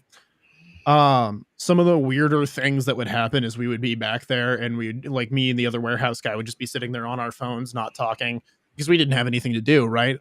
And then we'd hear someone talking from the upstairs of the warehouse. Ooh. And we would just look over at each other like, there's no one supposed to be back here. Like, particularly on like rainy days where we'd have the bay doors shut so none of the furniture got wet. Like we would shut the doors, lock them down, leave towels at the bottom of them because sometimes water would leak in. And we would just sit there and just kind of mind our own business, toss a football around or something like that. We would just hear voices from the back of the warehouse. And the thing is, nobody's supposed to be back there, not even like the salespeople. The salespeople will come back there, give us something, and sometimes give us a hand retrieving things. But nobody's supposed to be back there, particularly not accompanied by one of us. And so we would go back there and look for them. And we would grab what we called the customer service department, which was our 15-pound sledgehammer for breaking down old furniture. We would just go looking around, and we would never find anybody back there. But the freakiest one was we opened up one time and we had no customers like all day. It was dead of winter. And we were just sitting there minding our business. We heard talking coming from the back, and we're like, what the hell is that? And we see this guy just come walking out of the back. He goes, yeah, I didn't find what I was looking for, guys. Don't worry about it. And he just steps out and just walks off. Like, walked to the bar across the street. And we're like, how the hell did you get here? We literally just opened the bay doors. Where did you come from? Like, we always do security checks at night. There was nobody there the night before. So, like, how did he get in there? Because our table that we sat at was literally by the door that you have to walk through in order to get in there if the bay doors are shut. So we're just like, where did you come from? Like, it was just freaky. Like, it wasn't like it was like scary. Like, I was like, oh, we're gonna die. It was just like how? Yeah. Where did this guy come from? That's just crazy. I mean, make me go check all the windows and the chimney. Do you know about the lady doctor who was trying to get into her ex-boyfriend's house in California a few years ago? I didn't hear about that. No. Okay, this woman was a member of Mensa. She was an intelligent human being. So that proves that intelligence doesn't account for anything. And she was going through a pretty bad breakup with a boyfriend. It was one of those on again, off again. They get together, they fight. It was always awful. And the boyfriend had finally said, I'm not going to play this game anymore. And she called he hears a car pull up in front. He looks out, he sees it's her. He heads out the back door, winds up spending the night at a friend's house. Well, the next day, she does not show up for work at the hospital. She was a doctor, and the police are called. They're concerned. They do a welfare check on her house, and she's not there.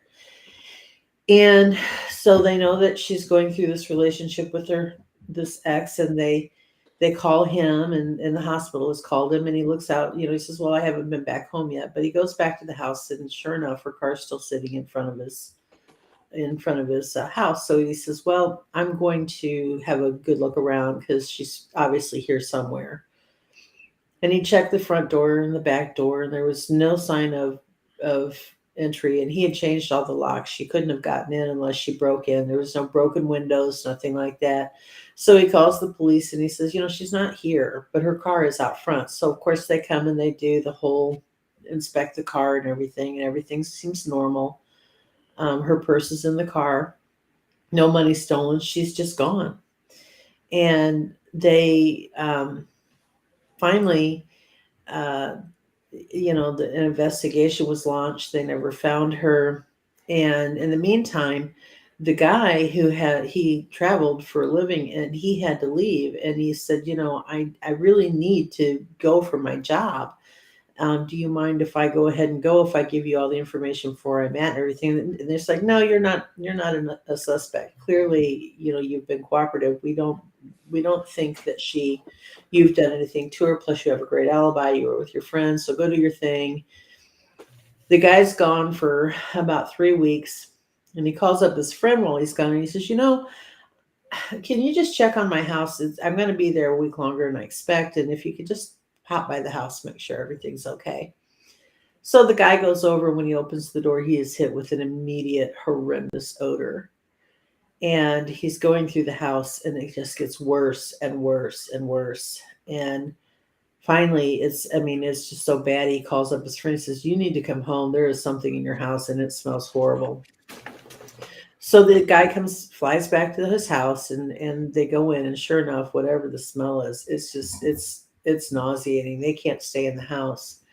So they call the police, and the police come, and they trace the smell to the chimney.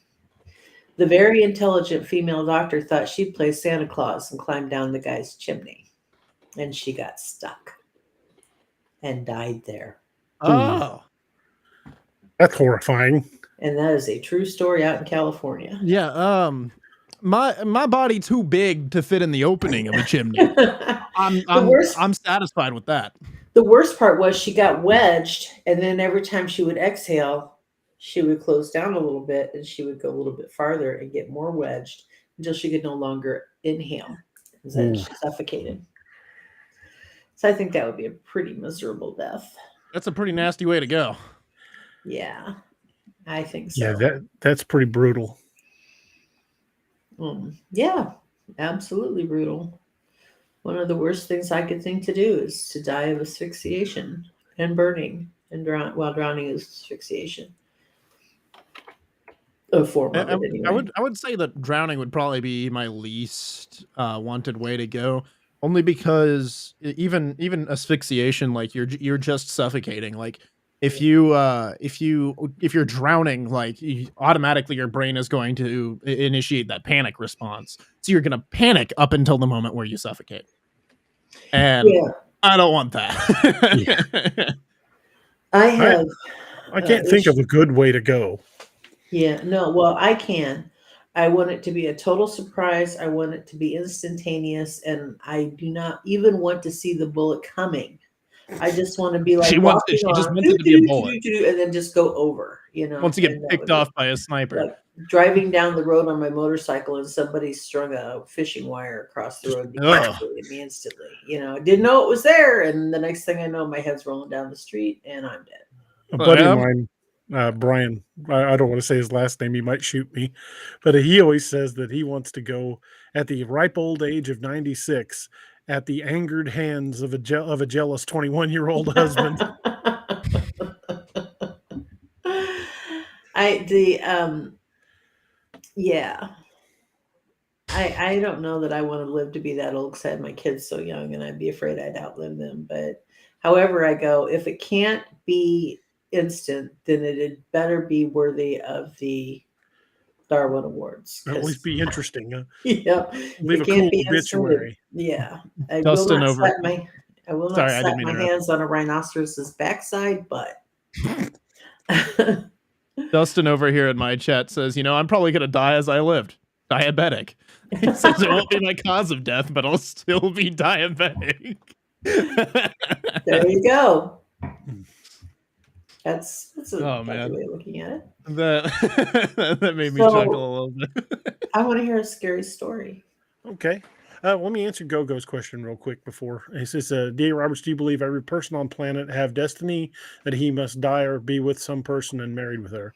I don't really believe you're destined for any one person. I think you got to be lucky enough to find that person that you align with, who is the yin to your yang. I don't know if there's destiny involved in that. It's just, I don't know if it's blind luck or whatever, but I really don't think the hand of destiny really gets involved in relationship business and anything except fairy tales. I would agree. And I think as far as like death goes, I think death can take you anytime at once, any means. I don't think there's any set way anyone or anything is ever going to die. Well, they say that energy can never be created or destroyed, and I think energy is what the soul is. I think it's that spark of electricity that keeps your body moving. It's your brain. There's electrical impulses in your brain. So when those electrical impulses stop, where do they go? Because energy cannot be created or destroyed. I think when those energy impulses in your body stop, it's because the soul has left the body, and that energy has gone somewhere else. I just want to real quickly point out that Papa Bear says, "What are you talking about, Neoma? I am immortal." The biggest mistake any doctor ever said to that child was, "You'll heal," because he took that as a challenge.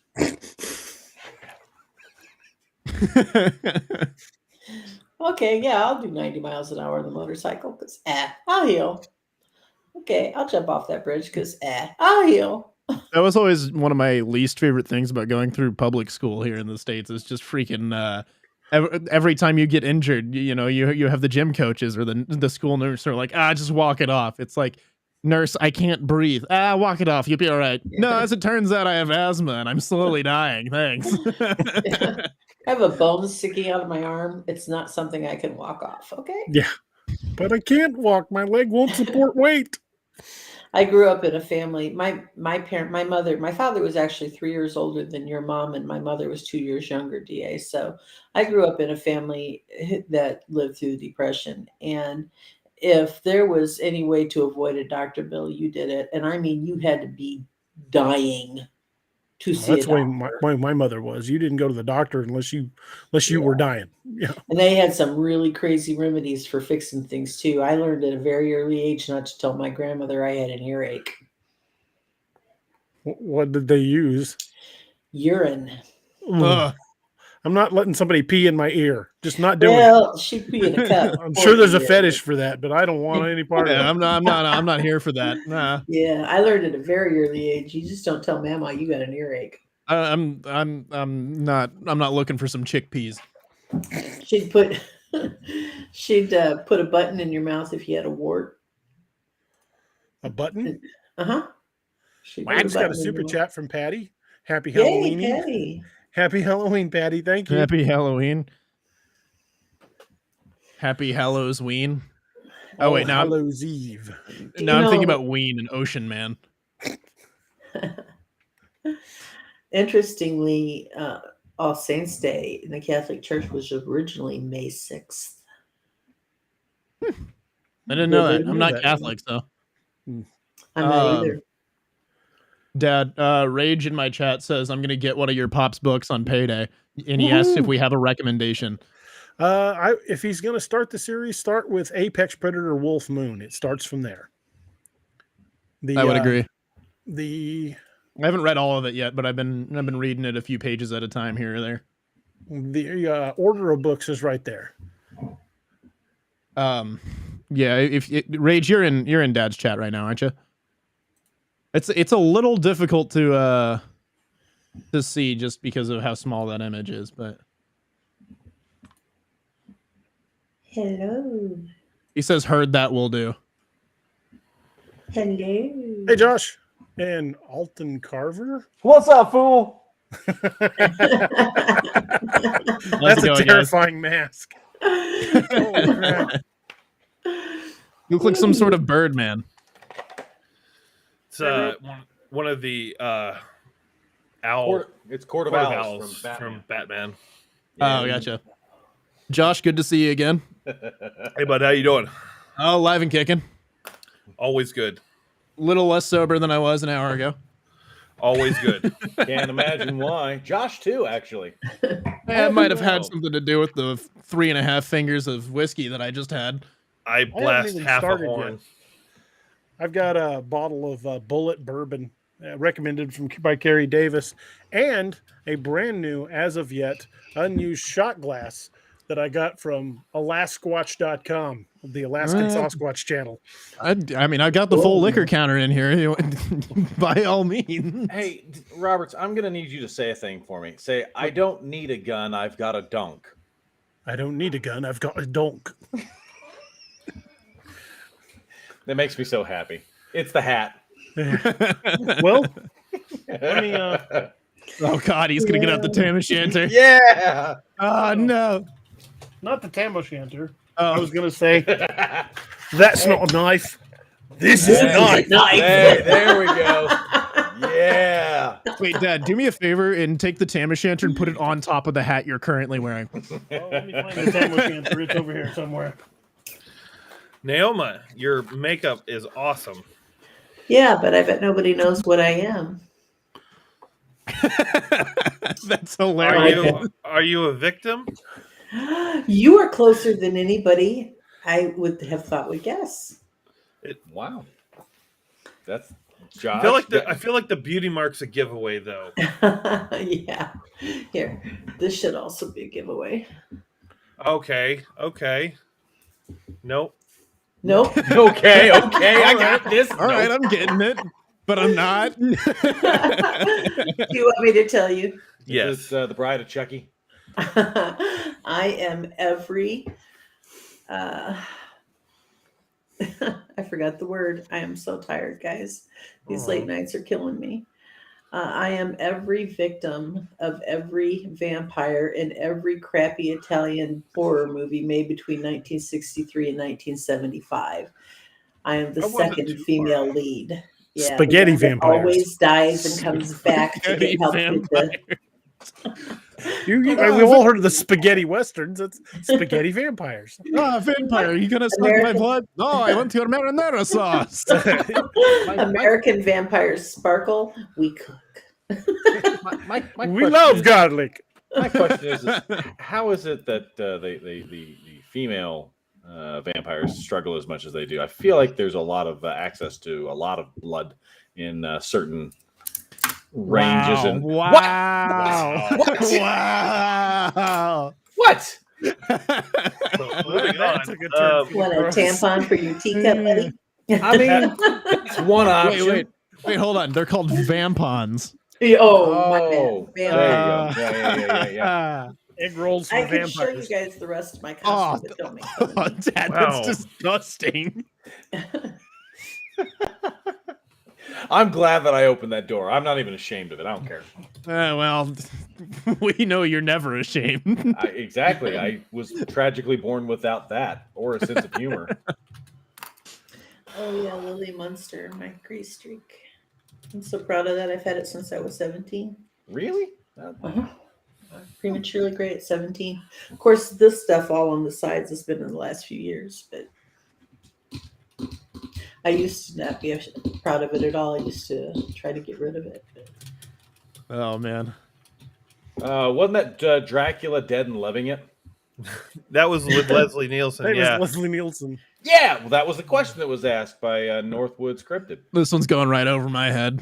You haven't seen that one. I liked It's all right. George Hamilton in his vampire.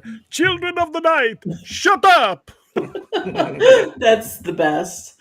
Oh my gosh, you played Renfield in that. Artie. Oh gosh, I loved him. I can't think of the actor's name. Artie.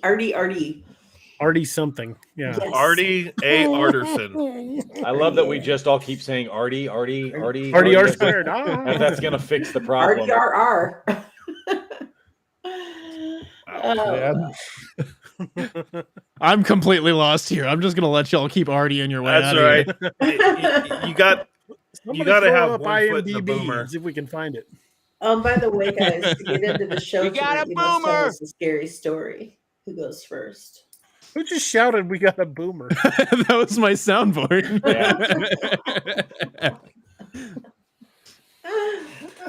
Artie Johnson. Thank you, We- Northwoods. We've been Yes. talking about setting up a soundboard. I think we should probably end up doing that at some point. I think so. I've got a That just Go convinced XLR, me. so it's all right here by my right hand at any That's given awesome. time. Bro, I was you're- thinking about Bro, you're a golden pony. Artie Johnson was his name. Golden Pony, bruh. Stay golden, pony boy. That's We're trying to start a new trend. It's, Josh Stay was a little golden. inebriated a moment ago and was trying to Oh. give acknowledgement to our You say other that friend. like it's past tense. Our other friend, he was trying to give an acknowledgement to Adam, and he was like, "Bro, you're a golden pony," and he immediately was like, "Why did I say that?" I have visions of My Your Little pony, golden boy. I have visions of My Little Pony now. All right, I think Josh's version would be your boy, golden pony. Golden I swear pony, it's your boy. I swear to drunk, I'm not God. So we kind of dove in a little ways in. Where are we at? We're waiting for you to tell us something scary. Yeah, there you go. we were telling scary stories, but as usual, we got derailed. Yeah. We have Oh, been man. answering a lot of questions, though. So I'm waiting. Who would like to tell a creepy story? Yeah, when the people that joined late. Oh, we joined. We We were were running live. our own show. I Thank you can very much. I can tell a creepy story about a deranged security guard that tried to kill a minor Hey. celebrity. Hey, hey, that's not a scary story. That's a comedy show. It was a comedy show. The scary part was that it took 6 of us to drag said deranged security guard away from the scene, I am quite spry. fighting us the entire time. I am wiry. Don't think that I won't put up a fight, because I will. Don't kill him. It ain't worth it. Yes, it is. Let me go. Yes, it is. Let me go. When I flip this house, I'll flip you, bitch. All right. For those of you who don't know, I may have almost killed Ty Pennington, which is the moron host. That's the word I'm looking for. From what was the name of that show? I don't know. Extreme Makeover. Yeah, Extreme Makeover Home Edition. Or Yeah, I was something about like to say Extreme Makeover Home Edition. There you go. Extreme Hangover Drunk Edition. That's what it was. That sounds so accurate. Sounds like State of the Nerd. Oh, pretty much. Or Josh tomorrow morning. I don't actually have any scary stories, unfortunately. Really? Well, that's no good. You've never had anything. You're scary no happen good, to you? Roper says. What did you say, Naoma? You've never had anything scary happen to you? I've had things happen to me that other people might find scary, but I like the paranormal and stuff, and it wasn't like super scary. He just doesn't want to watch like movies that open the door. That's what he was talking about a little bit ago. Yeah, I don't watch Poltergeist. That was the funniest movie. I love that movie. I laughed that guy's like pulling his face off and way to piss all over my point, Naoma. I'm so sorry. I am so sorry. My bad. I just thought that was the funniest movie ever. Oh man. Swimming around in the pool with the skeletons, it's like you tanned too long, didn't you, buddy? Patty wants to hear the story. Which story? Yeah, I'm thinking the extreme drunk over. Oh my god! Kind of already glossed over the major. point. You got like the whole thing right there. I mean, we kind of spark noted it, but long and short of it is Ty Pennington's a drunken asshole, and he decided to get really belligerent with the security crew and got real mouthy. And I am calm to a point, and then once that point is reached, I become unhinged. And he reached that threshold at that point. He found it and danced right on past that line and was like, I don't give a damn. I'm rich. I can do these things. I'm like, that doesn't stop me from hitting you. And I don't give a damn. I got a fist. I can do these things. I took off after him. And of course, Roberts and the other 5 dudes that were working that day were like, oh shit, we should stop him. So they got a hold of me and started dragging me back to the van, and they locked me in the van for the rest of the afternoon, which sucked. But then years later, they had another extreme makeover locally in the sheriff's office where Roberts and I were working. We were both security at the time. Flash forward, we're both working for the same sheriff's department. So now we're working for the same sheriff's office, and here we are. I'm talking with the lieutenant that's supposed to be organizing this entire event, and we're like, "Hey, funny story. Roper almost killed that guy one time." And they were like, he immediately thought that I had been out working the actual event that was happening right now, not the one and he was before. Like, he's like, whoa, no, you can't do that. You can't be doing that. And we were like, no. This has been years ago. That's long since. Listen, the statute of limitations is done and over with at this point. I'm fine. You technically didn't get to assault him anyway. Yeah, I was about to say, what's the statute of limitations on getting belligerent? It was a near miss. 4th degree domestic or 4th degree assault is. Yeah, it wasn't domestic. There was no domestic partnership. I mean, it was a home edition. It was a home edition. Roper, are you trying to tell us that you have a strange affection for local celebrities? For Ty Pennington? Oh, he's not local. I would like local celebrities. Celebrities when they're local. I would like to point out that the line between love and hate, real fine. It's real fine. Yeah. And we all get quiet there. Thank you. That makes me feel like a weirdo. That's the moment you let fall. I mean, no. I think it would be better. I came in here wearing a mask and a hood. All right. Should have been on our show. We were talking about his whipping boys. That's true. We were talking about whipping boys. Oh, no. Bro, you're a golden pony. It's gotta That's be a so shirt. funny. We were talking about peeing in people's ears, and you guys are talking about going. What are we doing? Patty, pull the lever. We're done. Pull up here. Pull up. We're crashing. Pull up. Hell's bells, we're going down. Oh my god. We were talking about home Oh, yeah. remedies. Yeah. And back in the back years ago, one of the home remedies for an earache was putting drops of urine in your ear. It wasn't like lay down and let me just drain one. Yeah, That splash is there too might be a much. little splash. Oh, Keep your lips closed tight. Lay down and it ain't what it used to be. Here's the deal. I feel like there's always some ding dong out there that's like, well, urine's sterile. And I mean, I want you peeing on me. Was it the movie Dodgeball? Yeah. Drink Yeah, it. Necessary? Is it necessary for me to drink my own urine? No, but it's sterile and I like the taste. I like the taste. You know, that's the second it's time. It's time to sing "Good Night, Irene." Oh no, Irene. She's going. Good night, Irene. Wrong song. Oh.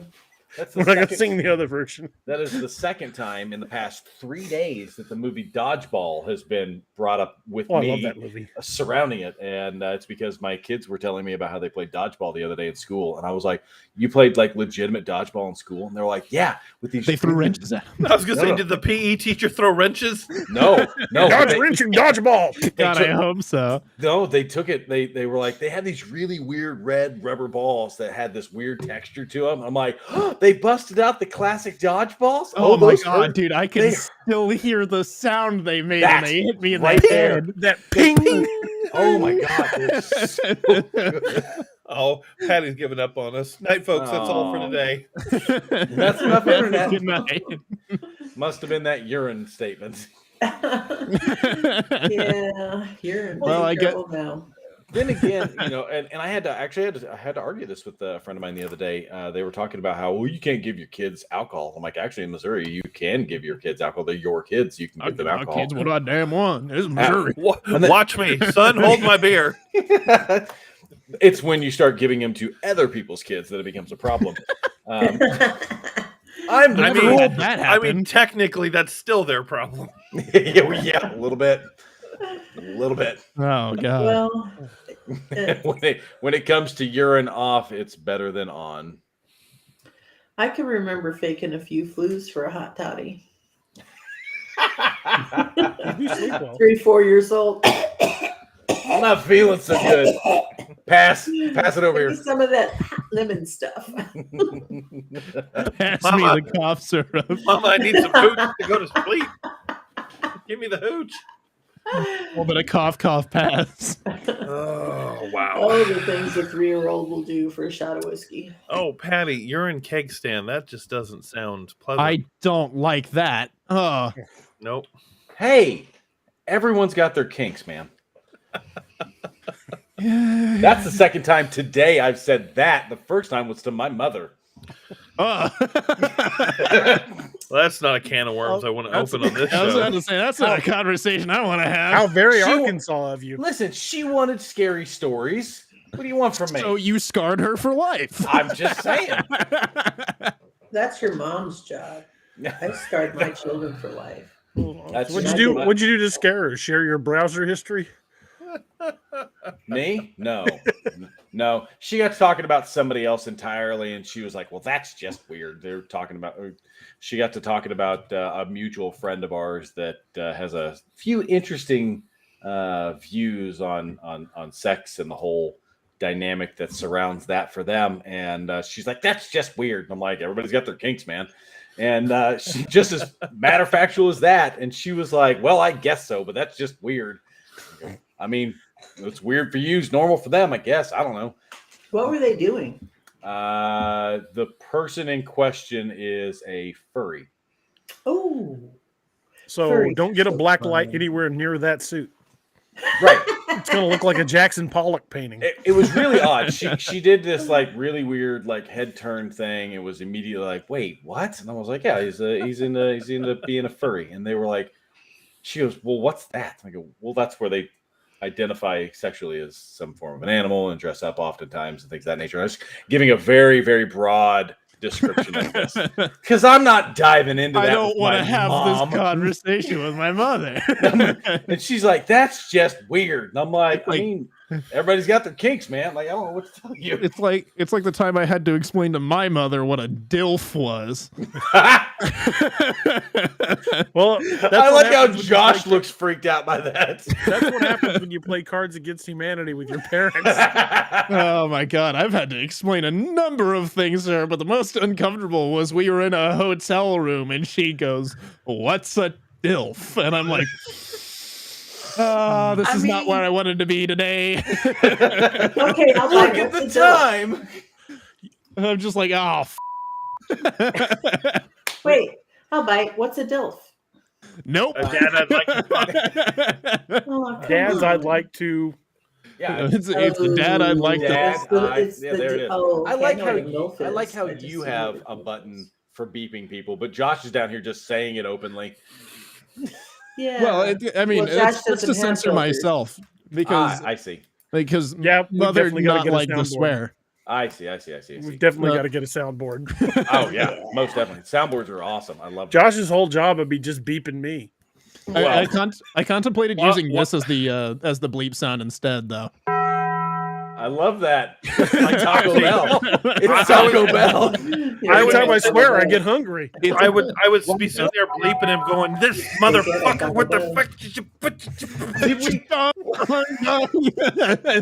Shut the dead! Stop it!" Why am I Mama Bear chimed salivating in. all of a sudden? No, don't tell her. I want to tell you guys a little story here. Yeah, Papa yeah. Bear has a happy place. Huh? I think we just Yeah, I know invaded it's it. weird. He goes there, and you can tell he's there. He has this 1,000-mile stare on his face, and he always goes there when I start talking about things that make him incredibly uncomfortable. And I've learned over the years that he lives there about half the time that I'm in the room. You just gotta make him as uncomfortable as possible. Half the time, Yes. those are rookie numbers. That's a mother's my- job. My mom does this shit to me all the time. Just starts talking about things that she's done with other people or people that she likes. It's like, yo, stop. Cut it out. And I don't have that. I take that as a challenge. Somebody starts doing that, like, I want to say a thing that makes you uncomfortable. I'm like, you want to play that game? Let's play that game. You should tell the story about when you and your ex-wife went to Cracker Barrel. Oh Lord, Who are you talking to? You. Me? who here has an ex-wife? I have an ex-wife. I don't remember going to Cracker. I don't remember You going to said Cracker you have a Barrel. confession to make? You were talking about what you were going to watch on TV later with all the big floppies. Oh, I got you nothing. used to All tell the the big story all the floppies? time. I don't remember this. You Drunk were Josh apparently remembers things that sober Josh you were doesn't. you were making her uncomfortable. Talk about watching porn later with the old people like gasping behind you in the line at Cracker I mean, Barrel. that's just normal for me. Yeah, I do that's- that yeah, I was anyway. about to say that sounds pretty par for the course for him. You gotta understand. So at one It's point, only fun if you can make your kids gasp. so that's what my mother loves doing that to my sister. She makes them just like, she's always like, I don't want to hear that, and she'll like freak out and go out of the room, and I don't care. I don't. And our good friend Adam, so I'm oblivious when it comes to like women hitting on me apparently, and we had gone Yeah, out you to are. dinner. Yeah, thanks. We went out to dinner one night. We were over at Ziggy's Cafe here in town, and I'm sure some of the viewers have heard this story if they've listened to any of our shows before. I But miss Ziggy's. it's so good. But we get over there, and the waitress is apparently hitting on me. I don't realize that the waitress is hitting on me. And my friend Adam leans in. He's like, they're totally hitting on you. I'm like, no, they're not. And he's like, yeah, you're stupid. Yes, they are. And he goes, if they come back, and now that I've made you aware, if they come back and they're doing it and you recognize it, you have to follow my lead. I'm like, okay, fine. And so I'm sitting there, and the waitress comes back, and she puts her knee on my seat and leans over the back of my chair and starts pointing at my menu. And she's like, so what'd you decide to get? And I'm like, crap, he's right. So I looked at my friend Adam, and I was like, I don't know, man. And he holds his hand out at me, and I hold my hand because I have to follow his lead. He holds his hand out at me. I hold my hand out, and I put it gently in his hand. just like this, just cradling like this. And he starts rubbing my hand with the side of his thumb. And he goes, "Do you want to split something with me?" And I'm like, "Yeah, are you that hungry? Is that what you want to do?" And immediately she stands up straight and was like, "Oh." And then we got a new waiter. But that's the kind of like uncomfortable that we like to play with on occasion. Oh my because God. everybody standing around us is like, "What is happening?" My current roommate right now does stuff like that with me. We'll go someplace, and her favorite game. I don't know if you've ever listened to Cave Trevor Wilson. He's a comedian. He's actually Squirrely Dan on Letterkenny. Really funny. He's got some great stand-up. But he has a stand-up bit where he gets talking about the penis game and playing the penis game in church. And if you're unfamiliar with the penis game, that's where one person says it really, really quietly, and then the other person has to say it back to them just a little bit louder. And you go back and forth like this until one of you chickens out, or one of you is screaming penis at the top of your lungs, no matter where it is you are. And it's hilarious. We used to play that in high school. my roommate, she loves doing that. We'll be out in the middle of Walmart. She'll lean in, she'll penis. I'm like, "Oh, really? We're playing this game in Walmart right now, you and I?" And she's like, "Yeah." And then she'll wander away, and I'm like, we're here going, "Do I have to?" Oh my God, penis. So now we're screaming penis across the middle of a Walmart. So you're like Marco Polo. Right, but not. I wondered who that was. Somebody over at the far end of the store in automotive is screaming at somebody over there picking out diapers for an infant. Penis! I need penis! See, these are the things that terrify me. I don't.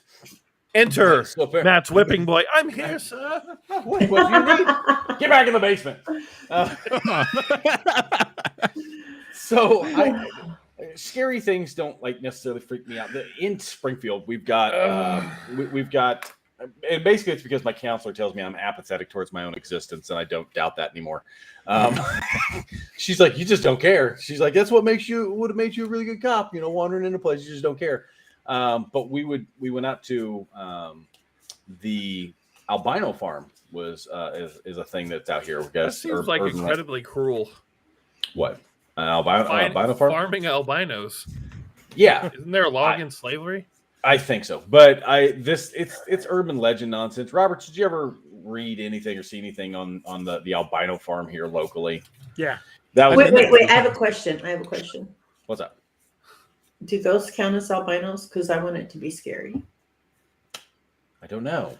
There's a lot of creepy stories around the albino farm. There was a bunch, but primarily it was more or less just like it was just a farm. I actually have one. It's got some old structures and things on it, and it's just like a point of interest. I don't really know a whole lot about it specifically. What I do know is that like people would go out there, they would drink and take pictures and try to scare one another, and it was just a creepy location more than it was anything. Well, leave the red and white flags alone. So anyway, so what they would do is that people would like feed into the urban legends, and one of the urban legends that they would try to feed into was one of the ones specifically that I knew of was that supposedly the people that were out there, the albinos that were out there to keep people out, would take fishing hooks and they'd tie them onto strings, and they would hang them from the tree branches at about eye level. So this way, when you go wandering through there, it would catch you in the face as you're wandering around out there in the woods. And of course, that kind of crap would draw more people out there. It's in the middle of a subdivision now. Well, I say the middle. It's just to the north of a subdivision. Yeah, it's right up to it. Mm. And they've got a pool that's right there. And so in the middle of the night, people go out there and park all the time. And we would, as law enforcement, whenever I was working for the sheriff's department out here, we'd have to go out there and try to find these people standing out in the middle of the woods, drinking and being stupid and stuff. And you get the jump on some people out there. And there's nothing more scary than a cop showing up while you're drinking in the woods. And then you're like, "Oh, wait, none of you have driver's license and you're all intoxicated. Your car's getting towed. Sorry." So it was more grounded in reality than it was anything really scary per se. Like, so we get out there, people go running around out in the darkness all the time. But that was absolutely a thing. They had 3 or 4 points of interest like that here in town. They had the steam tunnels that were underneath the Drury. That's Been supposed in to those. run back and forth between the colleges or whatever. Then you had the Girl Scout camp that was out here, which just has a shared name with an actual Girl Scout camp in Oklahoma. But what was it? White Rabbit? Wasn't that the dude that we used to have to run off when we were working security back in the day? He was trying to constantly get down there into the underground because he's like, oh, there's like a bomb shelter and stuff in the underground. I mean, maybe, I don't know. It's been, I didn't go through that. I mean, it's a big place. It's like 65 You might foot be long. right, but it's still private property. Beat feet. Go away. He'd go climbing down in like pipes and stuff that like you're not supposed to be in there. And that's a good way to die. And you're debating on whether to pull him out or just kick rocks in on top of him and walk away. Whoopsie. Wow, that sounds like a story about a homeless person that has the word Aglite tattooed down the side of his face. I wouldn't know anything about that. Oh yeah, you don't, do you? You're gonna tell my story. I'm gonna tell your story. So I do have a couple of stories involving the albino farm as well as the Girl Scout camp. Sure. So the albino farm one's a little bit shorter than the Girl Scout camp one, but me and my buddies decided one night that we wanted to get brave and see if we could go find anything at the albino farm, right? So we grabbed our phones so we could have our cameras, made sure they were all charged and whatnot. And we parked like sufficiently up the street to where we had to walk for about 15-20 minutes to actually make it to the entrance to the albino farm. Well, we start making our way up the road, and as we get to that little like wooded road that leads to the opening down there, the street light that's there is perfectly well on. The only street light there, right? Yeah, right. As soon as we hit the light, like as soon as we hit that little radius of the light, it kicks out. And we all just look at each other like, what the hell? Well, it's time to go back to the car now. And so we're like, no, let's not get scared. Let's press on, right? We know where the entrance is, so we start walking through there, that wooded area, and that darkness is thick, but like we can still see all along the road with our flashlights and whatnot. So we're walking along. I've got the head torch on, and I'm just kind of like looking around. Got a flashlight in my hand, shining that around, and we make it to the entrance, and we all turn over and point our flashlights in there, and it doesn't break the darkness at all. And we're like, holy shit. It is pitch black in there. It's real dark in there. And one of my buddies looks over at us and goes, look, I don't know what to expect in here. He goes, but as I am the only African American in this group, I'm going back to the car. He goes, they always die first in the movies, so he just turns around and leaves. To reiterate a point from our show, there is a formula. There is a formula. And he knew to break that formula. And so another one of my buddies picks up a rock and he chucks it in. You fed straight into one of the other tropes, though. You'd never split the party. True. Well, he started heading up the road. We were all about to follow. One of my buddies picked up a rock and chucks it in the woods. He goes, I just want to see if I can hear it hit a tree. And he just sits there for a second, no sound, right? And as we're walking back, we swear we heard the rock come back out of the woods and hit the road. And we hauled ass out of there. We're like, no. I'm the kind of loon. That was Connor. He's in my chat right now. But I'm the kind of loon that would probably have turned around and be like, "Well, that was weird. Let's go figure that out." And then me, Connor, and a couple of other buddies ended up going to the Girl Scout camp at one point. And I mean, we were recording. You got to put bunny quotes around it. The Girl Scout. No, we've done that already. Like everyone understands that there's quotes around Girl Scout camp. Fair enough. Connor says, "Hey, Dad." By the way. Hey, Connor. Hi, Connor. But we ended up going out to Camp Winoka. We're looking around, which actually you can't even get into there anymore. It's all privacy fenced and it's owned by the government now, I'm pretty sure. Well, it's actually I know the owner of the property. Oh yeah. Because we worked the private security company that we worked for, Roberts and I worked for. City Utilities owns Springfield Lake. And it butts straight up to it. And because there were so many trespassing issues that were happening over there When you go through and you look at Greene County's website for the assessor's office, it shows the name of the person. Some lady, her name's Jewel. I don't remember what her last name is. It's not really relevant for this discussion. But point is that it's there. Her information is there as far as who owns that property, and it's totally privately owned. And they've gone through and barricaded it off. The reason they barricaded it off initially was because people were driving cars off into the lake to get rid of stolen cars. Is what they were originally doing. So they put up some boulders over on one side. Those morons not realize that lake, the car is going to go and stick in the mud that's only about 3 feet deep. No, they don't, because they drive them off in there constantly, and we had to get a tow truck to get them out of there. Bringing in a sky crane. If you know the owner of that, see if you can get me permission to go in there and film. I will pull up the name right now while you guys continue to talk. Okay. But we ended up going out there totally had permission to be there. Yeah. But we were all recording on our phones and whatnot. And I mean, we actually like physically with our own eyes, not with the phone, saw things plain as day jumping out in front of us or like running between the buildings and whatnot. Like we had a like terrifying time out there. And we finally decided we were going to peel out of there at about like 1 or 2 in the morning. So as we're on our way out the entrance, we're all like super high strung and like really trying to get out of there after everything that we've seen. My phone restarts on our way out. And once it restarts, I don't have any of my footage. I have like none of my pictures. Some of my apps aren't installed anymore. Something corrupted my SD card on the way out. Like my external SD card. That's weird.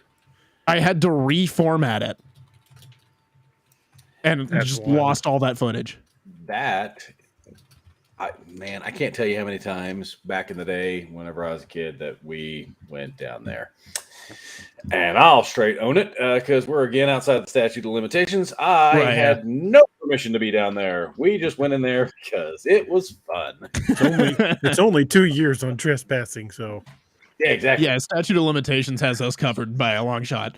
Yeah, you're good. I sent you a message just now, DA. Looks like ownership has shifted since last I checked. That was 6 or 7 years ago. So, but there's the information for who owns it now.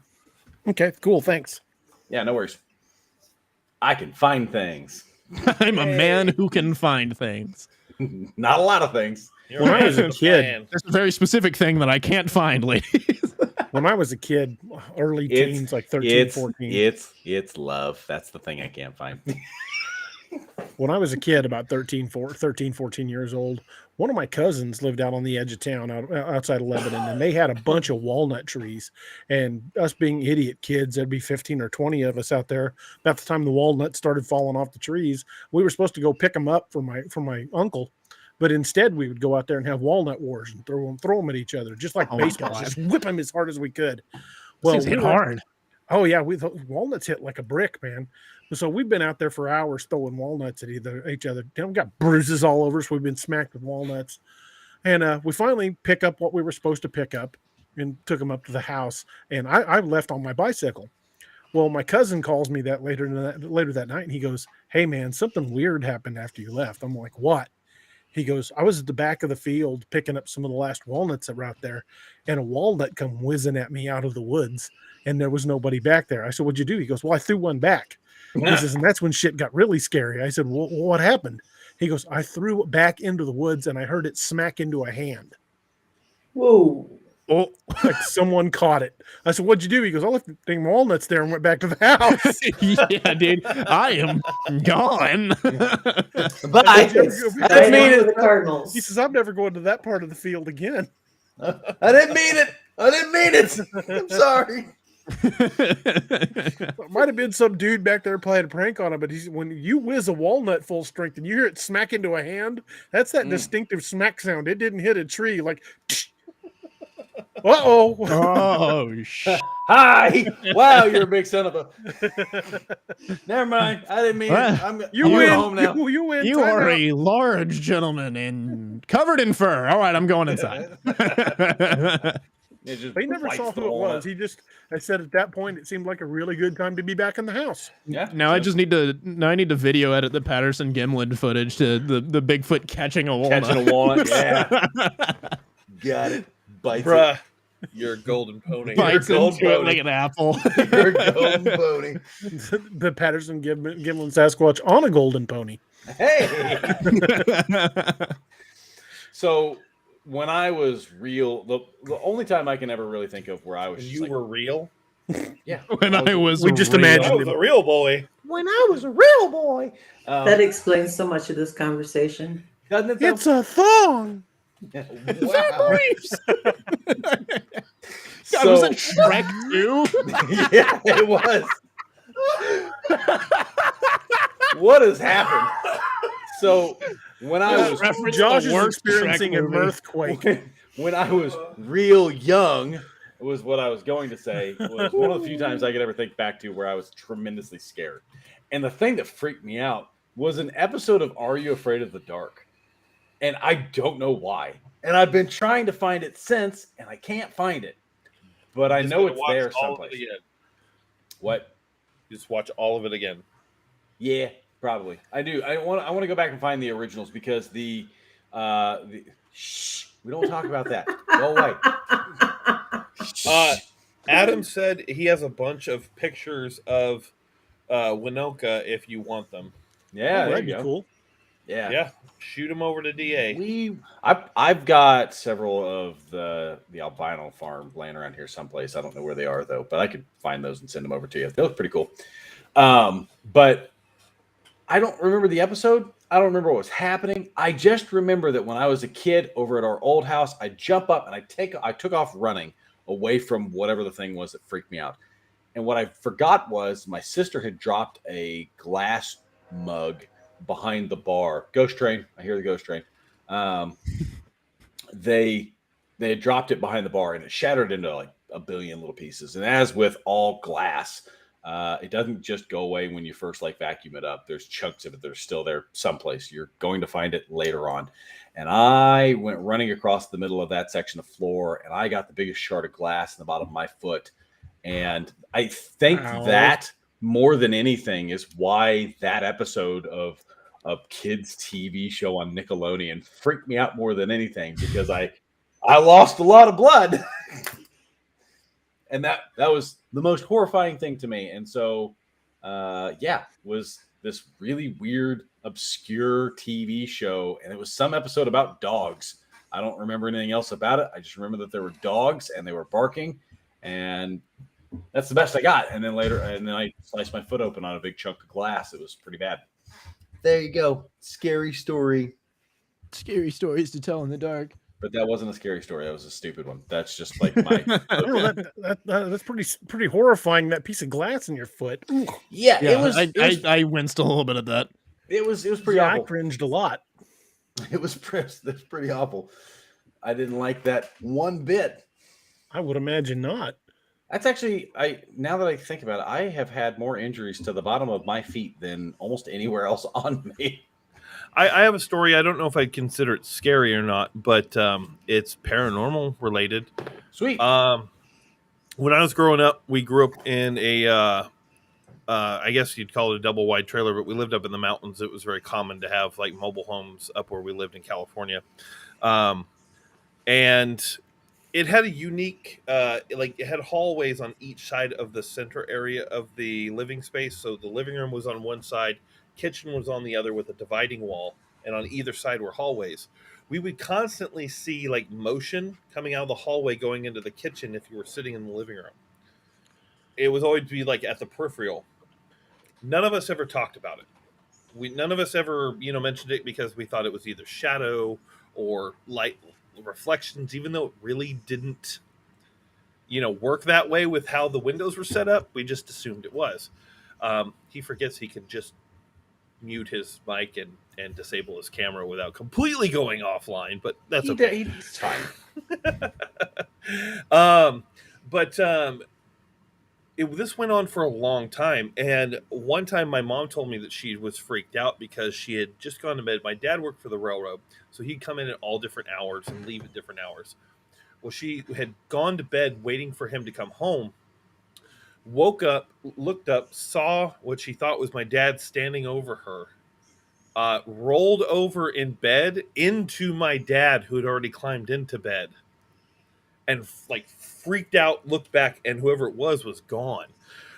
That's when she told me, and I'm like, oh, it's funny you say that, because I constantly see people walking up and down our hallways.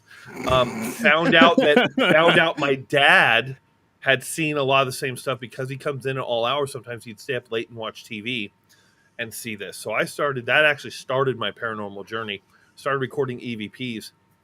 I got really weird EVPs about this very, I don't know if you'd call it malicious, but it was definitely hateful voice, constantly chastising my brother, because he would use his nickname. My dad called him Bone, but this voice would call him Bone as well.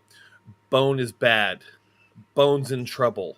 All this other stuff. And I was like, my brother was, he was like either smoking weed or, something out in his room, whatever.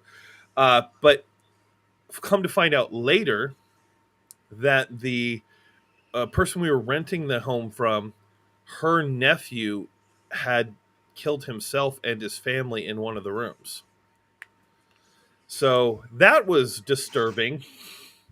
Jeez. I like DA's response to that. He's not in the video right now, but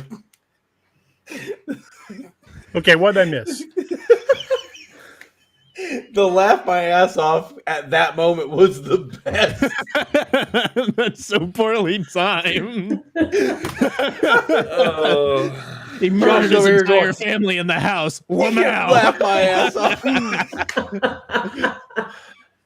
At that moment, I had said that my landlord's nephew murdered his family and killed himself.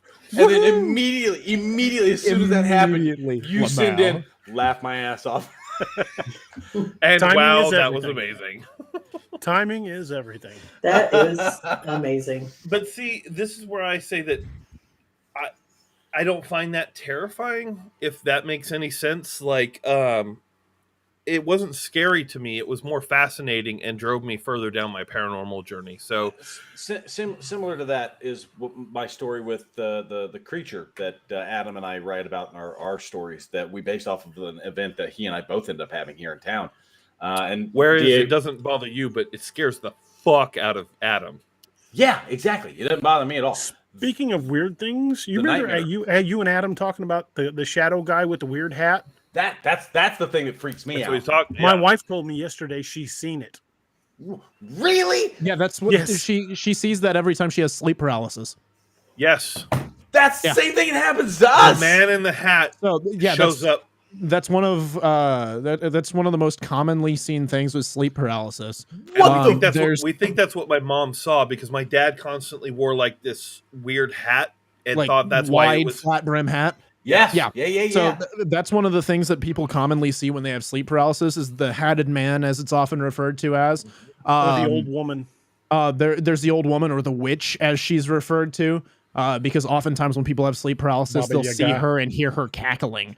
That's what I see every time I have sleep paralysis. Screw all you guys. I'm getting cold chills right now, and I hate you for this. Put on your Holocaust cloak. On a number of occasions in this house, my mom and I have both had sleep paralysis, and she's seen the hatted man, and I've seen the witch. Nathan saw the man when he was here. There's also the time. I don't like this. I don't like this. Don't like talking about the sleep paralysis demons. This part's uncomfortable. I've had sleep paralysis multiple times. I've never seen anyone though. I've always had another had pretty common thing. The closed-eyed paralysis. It's fascinating, but you still get that creepy feeling, right? Nope. Oh, 100%. I don't like it. Dude, the TV show Grimm is fantastic. My son's name is Griffin Monroe, and that's because my ex-wife didn't realize that I was naming her after the two main characters of the movie, of the TV show Grimm. That's hilarious. Nick Griffin, right? That's the main character, and then his friend's name is Monroe, and I don't remember what his last name is, but he's the werewolf essentially. No, he's not the cop. No, not the cop. The werewolf. Yeah. Monroe. Yeah, Monroe. So that's where my son's names came from. So she wanted to name him Holden, and I was like, that's way too easy to my make fun God. of. Yeah, I was like, our kid's gonna get bullied, and I'm gonna bully him. He says. I'm gonna make his middle name something stupid like Madick, and and she's like, "Well, we can't name him that now," and I'm like, "Yeah, ruin that one." So I have a bit of a segue that's on the same concept of the hatted man. I thought you meant like a Segway that you ride. No. Yeah, Ooh, I stole it from the mall Something cops. saw the gray man coming at him. No, Because they're not going to be able to chase you on foot. Nope. So my buddy Connor, who's in my chat right now, we were talking to him earlier. He's still here after all this. Yeah, Man, trooper. yeah, he's a real friend. That's a real sub right there. But I Yikes. used to basically live with this guy, right? I used to be over at his house pretty well 24/7. Yeah. Like there was a point of like 3 months where I barely saw my family. Like I came over to visit my family and stayed at Connor's house. But this was years ago. Me and him were just sitting on the couches in his old living room, like old house. And we were sitting there watching Archer, I think it was. Good. Nice choice. And we're just sitting there talking, and he said something, and I looked over at him, and standing behind the couch, because it was like it was a huge living room, and the TV was in a little alcove. Standing behind the couch, there's this guy in like 1940s or earlier garb, like suit, like all black suit, black tie, white shirt, Yeah. overcoat, Yeah. wide flat brim hat. Yeah. Yeah. Just standing there. We're not in sleep paralysis. We're literally sitting there talking with each other, wide awake. As I go, far as you Connor, know. I go, Connor, look behind you. Just locking eyes with this guy. And Connor looks, and there's this guy standing. And he just stares at us for a minute, turns and walks into the kitchen. And we're like, what the hell? So we both grab bats and run over there, and like we cut into both entrances of the kitchen, and he is not there. We didn't hear the door, and it was locked. We didn't hear a window move, nothing. Dude was just gone. That house was really creepy haunted. That house was way haunted. And then you burned the house down and never went back. No, we eventually went back. We eventually went to sleep, which we slept in the living room. There. You went to bed after that? Eventually, Are you kidding yeah. me? I'd go sleep in my car in a Walmart parking lot. Are you Well, we were not old enough to have cars at this point. We were probably 15, 16. even more reason to stay awake? Are you? And I mean, we're both broke, so I mean, like, we couldn't afford to have a car. You know what I mean? It's real simple. You're staying awake the first half of the night, and then you're gonna wake me up, and then it's your turn to sleep. But we both ended up going to sleep. The next morning, Connor woke up with deep claw marks across his chest and back. See, you don't go to sleep after you see something like that. And we're just like, what the hell? Depends on if you're into that or not. Yeah. Everybody's got their you might kinks, have man. a demon fetish. Everybody's got their kinks, man.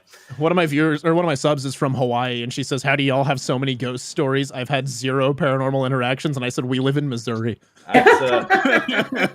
It's pronounced misery. Yes. It's just sorrow all around. I'm surprised she hasn't had any in Hawaii. I've heard quite a few come out of Hawaii. Really? Yeah, I mean, it's just It's probably, I being think an a lot of asshole. it has to do with the person too. I think one, you have to be somewhat receptive to it. And two, it's almost like a Bigfoot experience. I think that you have to be in the right place at the right time, and it has to not necessarily want to show you, but it's manifesting for a reason. Yeah. Sure. I could subscribe to that. Hey Tim, how's it going, bud? You can subscribe to me. Hey, there it is. Hey, Like and subscribe to all of the things, and go ahead and lick that like button. Lick the Boom, one. boom. Tongue Shameless punch. plug. Like Shameless plug. I did it. I don't care. Well, speaking of shameless plugs, Josh, Gross. nice segue. Josh, Josh has one of those furry tails that attaches, but no, Doesn't require a strap. that doesn't require a strap. Oh, you know what? I've seen I've seen your OnlyFans. your Let's OnlyFans page. let's just move this No, this thing. anyway. Hey, I would Wait like a to point minute. out. What's the link to that? I'd like to point out DA brought this up. That wasn't me. Well, I was segueing into something entirely Yep. different, but I just got derailed. Fair enough. Josh You has been derailed working yourself. on a video compiled from what happened As at you Joe do. Bald. Those of you that are familiar with the channel know the story, but for those of you who aren't, who have joined us within the last couple months, we'll go quickly over the story. It's almost 2 years ago now. I think it is 2 years ago now. I went down to an area, and it's an abandoned recreation area campground here in Missouri called the Joe Bald Recreation Area. Was it that long ago? Yeah, the first time. No. Oh, okay. So I went down there about 2 years ago to film just a promo video because I was doing research and talking about the book, The Lakeview Man, which had scenes that took place in that abandoned campground. The campground was shut down sometime around 1999 to the year 2000, somewhere around in there, by the Army Corps of Engineers. Ostensibly, the reason we've been able to track is that there were a number of people. There were a number of mysterious disappearances that took place in or near the park. Every attempt by the Kimberling City to try to reopen that campground has met with ultimate failure because the Army Corps of Engineers says, hell no, you're not reopening this park. And it's about, I would estimate, probably about 80 acres. As well as the park across the lake, right? Mhm. There's another park across the lake. And that one's called, I can't remember the name of it. I can't remember the name of that park, but it's another campground, very much like Combs Ferry is what it's called. But it's very much like Joe Bald that was shut down mysteriously. They're both in Stone County, and even the Stone County deputies don't know why they were shut down. But the Joe Bald had a number of disappearances, and I can find nothing on why they shut down Combs Ferry.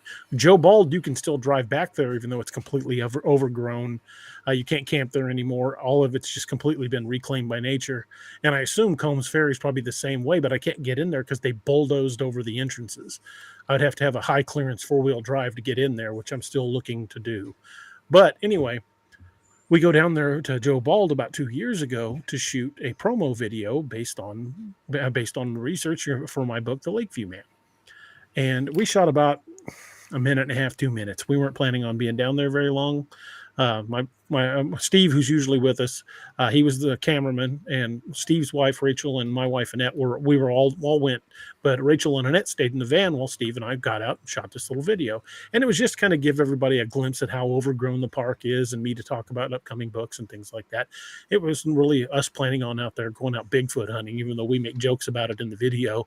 We weren't planning on doing anything like that. We were just going to shoot a quick promo video and then go eat. Flash forward to about 8 months ago, we're showing the video on one of the podcasts just for giggles. We're just talking about it, how Joe Bald was abandoned and creepy. And one of the guys that was in the audience that night, Thomas Whitney, also known as Dream, he's been on the channel a lot. He was on Owl Tower a lot as well. He says, "Hey guys, I saw something moving back there." And I've got bifocals, and I was there. I didn't see anything. And I'm watching the video. I'm like, I don't see nothing. So Josh and Adam took a crack at tearing the video apart. They do video analysis. And what they got was pretty damn terrifying. We've been back to that park in the daylight since. And even once at night, we have a supplemental video where we went back looking for stuff. We've discovered that the point where we see something behind a tree and you can see it moving, it's about, Josh, would you say 8.5, 9 feet off the ground? About. Probably in that ballpark. And if you watch on the video, especially on this new video where Josh slowed it down and pointed at it, you can see it move. You can tell it changes positions. Is that the evening you wanted me to grab my kids and take them with us? No. No, That was the second trip. time. That was revisiting the park in That the was dark. after we all, had already that- occurred. That Yeah, was that had after already we happened. already knew that there was danger. Yeah, that was when they knew they needed to sacrifice. Listen, grab your 12-year-old daughters and your 7-year-old son. Pile them in the car. Let's could've drive stayed in the 45 van with the minutes wife. down there. Fine. Yeah, I'm telling you, I would have known there was a creature getting ready to attack us by hearing the sound of my wife peeling out in the minivan.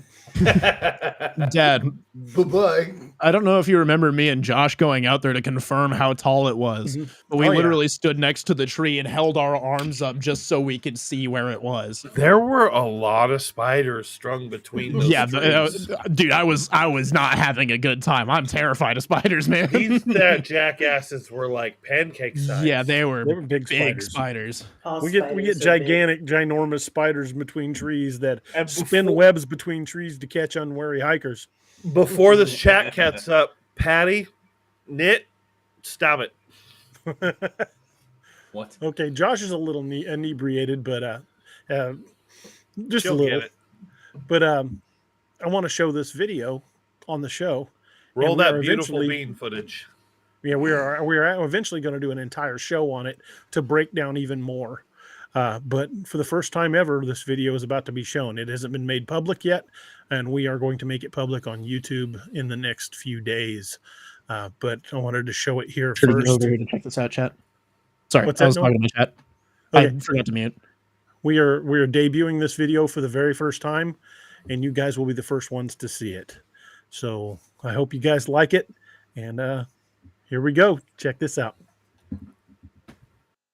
Hey folks, Josh from All Tower Media here.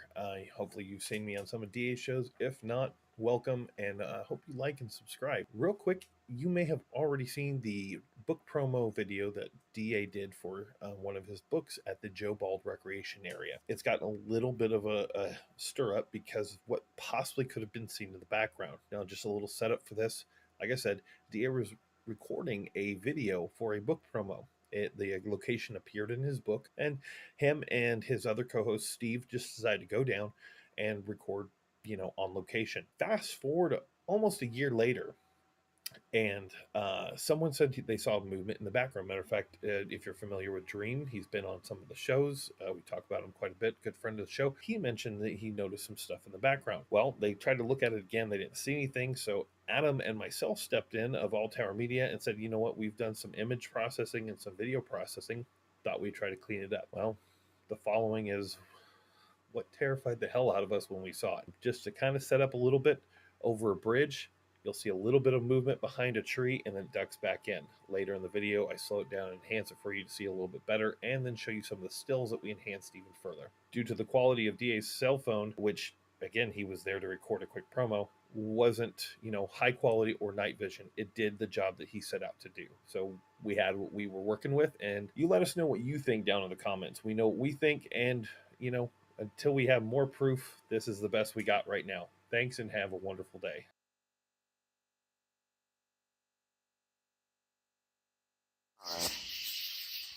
Hey folks, D.A. Roberts. Out here doing research for books for the future and showing you guys the creepier parts of the state of Missouri and the Ozarks. We're here in the Joe Bald Camp area. It's been an abandoned campground for about the past 20 years. Army Corps of Engineers closed it down in the early 2000s. Allegedly, there have been a number of people go missing down here. It's pretty well overgrown. Pretty creepy place. Thought I'd show you around a little bit.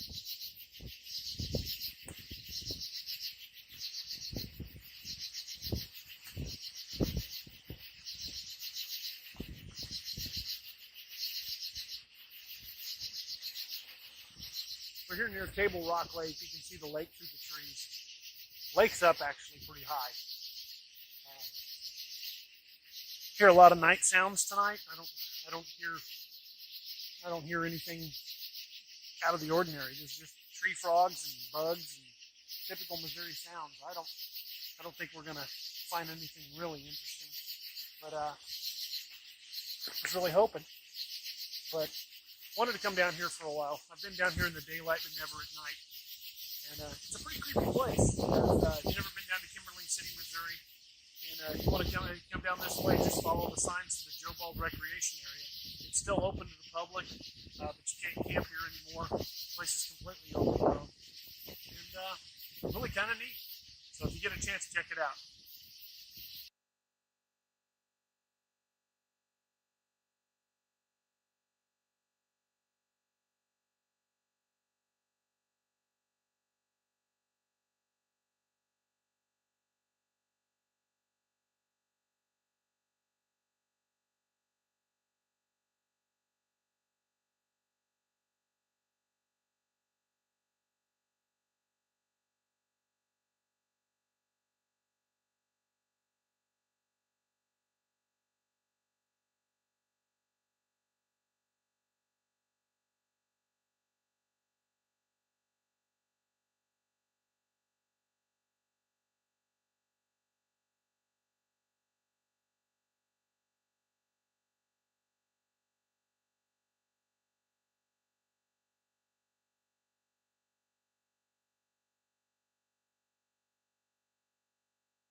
Hey, I did And a thing. this is the image that MK Davis sent us in black and white. And I don't even know, he said clearly there's something there. I just can't isolate what it is. Right. Sal asked, are those claws? That's kind of what we believe too in those cleaned up images. It looks to us like a head and an arm ending at claws. That's, again, just our personal assumption. It's hard to tell one way or the other. There And was then- eye shine in there, though. Not all of it, but some of it was definitely eye shine. Well, it's hard to say that 100% as well. When we tried to clean it up, we couldn't tell one way or the other.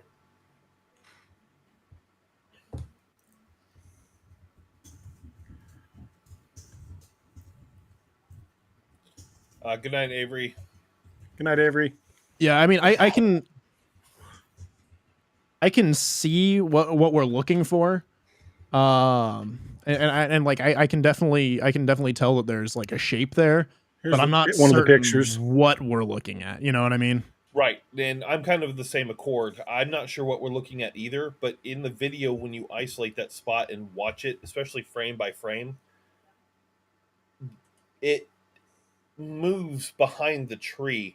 Like everything's moving a certain direction, it moves counterintuitive to that and at a different rate, and the light comes off of it differently as it goes back behind the tree.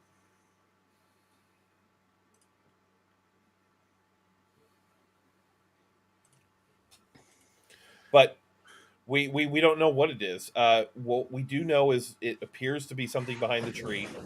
Based on visits back out there, there's no branches or limbs in that area, and there's nothing behind that specific tree for at least 40, 50 yards. Nothing that the Something like light that. would have caught. Yeah, the light stops pretty much at that tree. And at that height, which no, you saw, there's not much up at 8, Right. 9 feet Yeah, in no. the air. So, and we were able to determine that height based off of the trees in front of it, some of the broken branches. Like we were able to figure out the general area of that height. So it did look like claws on the tree. Sal says how tall behind the tree? We're guessing between 8 and 9 feet, kind of ballparking in there without, actually getting out and measuring. Yeah, and like using references from the images that we have, me and Josh were able to go out there and confidently scale where that was. Like we walked out there and we were like, it's not our height. Like it's taller than us. It's well taller than us. 'Cause Josh, how tall are you?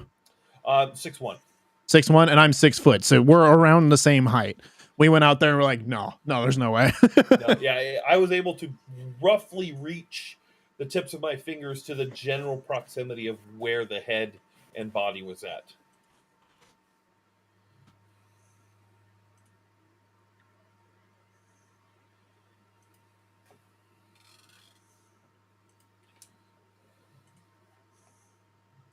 My chat asks, is the height factor enough to rule out bear? I've seen a lot of black bears in the state of Missouri. The biggest one I've ever seen on its hind legs was about 5.5 feet tall.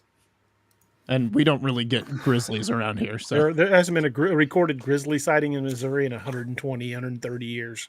Yeah. Definitely black bears. I don't know about down at Joe Bald, but they're not going to be that high. Yeah, they released black bears across the border in Arkansas a number of years ago, and the population exploded. We've got a ton of them up here in Missouri, but I've never seen a black bear that big. Black bears don't get 7 and 8 feet tall. Right. Well, Yeah. thank God. That's grizzly size, but no black bear. I've never seen a black bear that big. According to a quick Google search here, a black bear standing on its hind legs height measures between 5 and 7 foot tall when standing on their hind legs. And that would have been definitely taller than 7. But it then turns around and says black bears rarely stand erect, but when they do, it's because something unusual is in their environment and seems to deserve a thorough investigation. And also, black bears are terrified of people for the most part.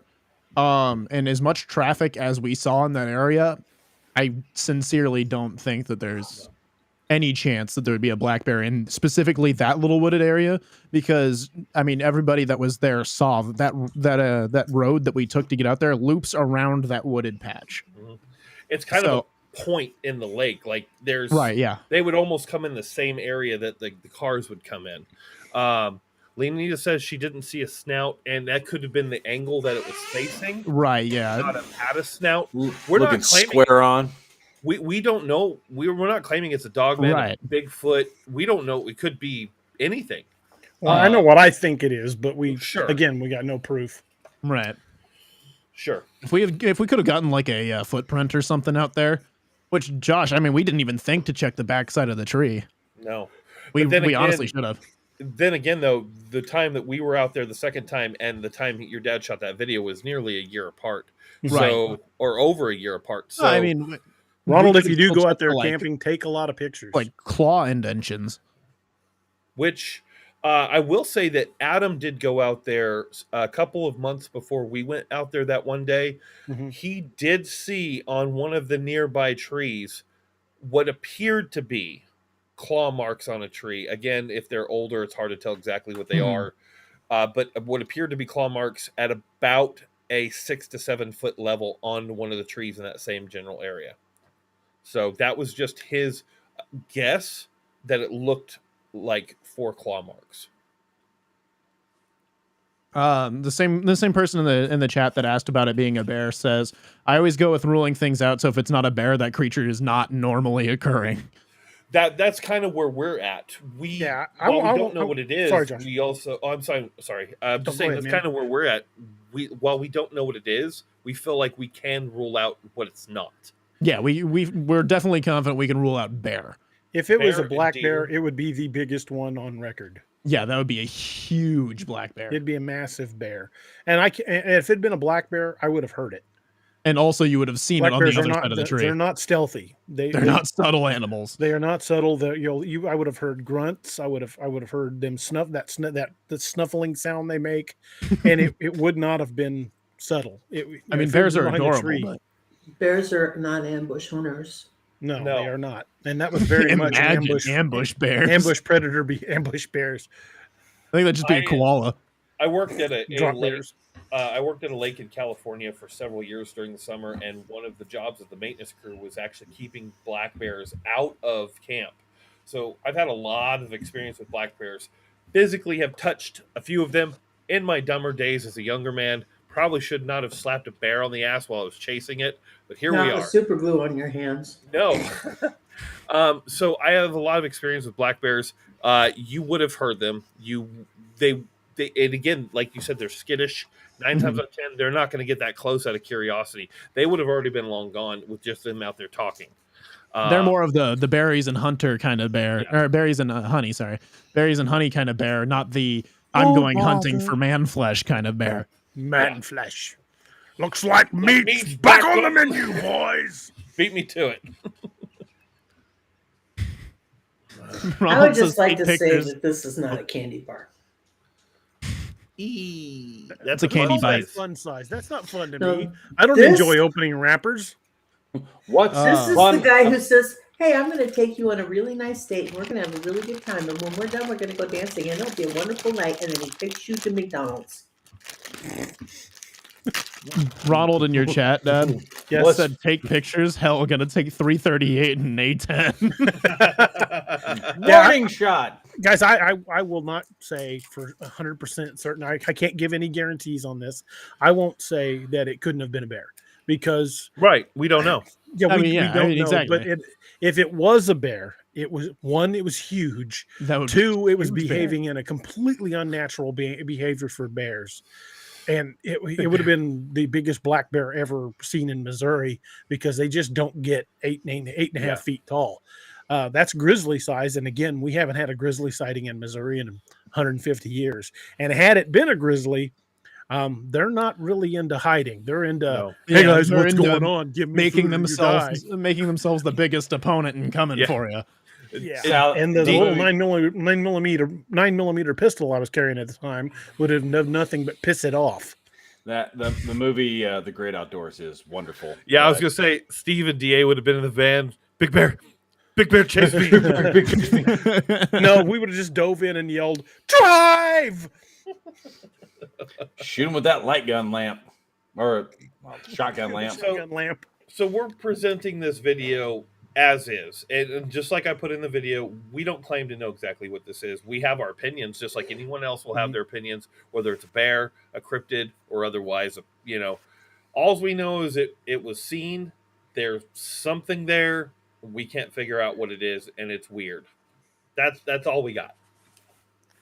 But it does seem to fit in with the kind of crap I was writing about down there. Yeah, which terrifies me even more. Additionally, I mean, buddy. One thing that we can rule out is if it was something climbing the tree, it couldn't be the size of what that image showed. Because if something was climbing the tree, one, odds are we would see it with its hands on the other side as well. And additionally, like that tree is not big enough for anything big to climb.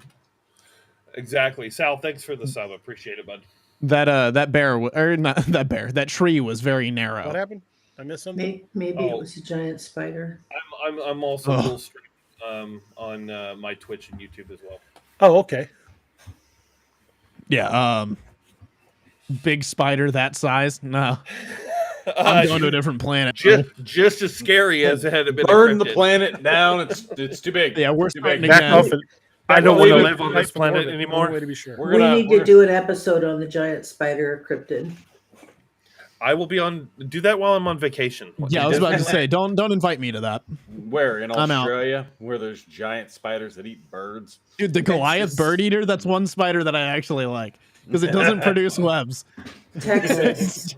Just a massive tarantula. The Goliath The tarantulas that like go in waves across the roads. Richie, you are absolutely correct. We're not trying to make any claims about capturing anything cryptid. We're just saying we captured something we don't know what it is. That's why if I go out in the woods, you'll never see me doing tree knocks or doing the big yells, because what I learned from Ron Moorhead's Sierra Sounds is when they had the Bigfoot recordings that they made, when they had them analyzed by the U.S. Navy's cryptolinguistics department, they said not only was there evidence of a language there, but the vocal range was both above and below human capability. So us trying to mimic one of their yells, it'd be like trying to listen to an entire symphony on one of those old crappy earbuds they used to give us for our radios when I was a deputy. You just basically get noise. You get the voice only. So you're not getting the full band. So anything we would try to duplicate, ourselves, it'd be like, So are you saying when the guy from Finding Bigfoot hollers out? Sorry, we're gonna get in trouble. we're not going to call anybody out. When they holler out, they will know the difference because of Oh, the absolutely. resonance. Yeah, the resonance frequencies won't match up. They're just out there going, "God damn those jackasses!" It's like prank meowing calling at us a again." cat. Yeah, Right. Yeah, the cat's like, please stop. what's wrong with this Stop. guy? You mean they don't talk back to you? Matt, you are one of Lay the off biggest. the peyote. You are one of the biggest skeptics I know, and I've always liked that because you are the perfect devil's advocate. So, What do you think of the video? okay, I think that there is something there. We don't have reason to suspect it's anything outside of the realm of the natural world or anything supernatural for that matter. Only because you don't have the tools to be able to test for something of that nature. Sure. Because if you're using the natural tools of the natural world, you can't test for the supernatural. That would require you But to have. To be fair, extra Dogman and Bigfoot could be a part of the natural world. Could be Very a part much of the so. natural world. So that becomes different. So we still need some form of evidence in order to be able to support the claim, whether it's, tracks or claw marks or literally anything that shows that there's something that has been there. The only thing that we have right now is an image, and it isn't even a high quality image to show us specifics of what it is that we're looking at. Mm-hmm. But I've watched the video a couple of different times. I've seen it with you guys before. I obviously stay pretty quiet while I'm watching these things because, these are my particular opinions. You're right. I tend to be pretty skeptical about these things. I don't necessarily buy into things wholeheartedly right off the bat. I do think that there is, in fact, something there, whether it's a branch from a tree swinging down and wind's pushing it around. Maybe not. There wasn't much wind. I mean, it was just light breeze at best. Well, even in the video, the audio that you have the recording for right there, that doesn't necessarily rule out that the wind isn't blowing over there versus over here. True. I agree wholeheartedly with you in saying there is something there that we can't explain.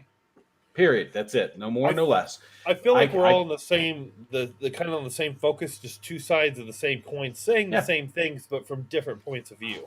Sure. So I don't think you're wrong per se in saying, hey, there's something there that is worth further investigation and more information.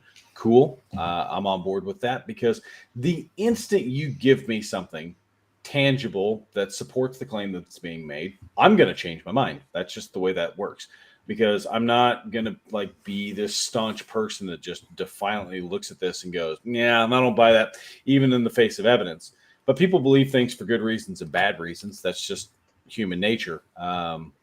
People subscribe to all kinds of crazy ass beliefs, in my opinions, and that's their thing. And they believe them for either good reasons or bad reasons. Fantastic. But you've got a reason for. We don't choose the things that we believe.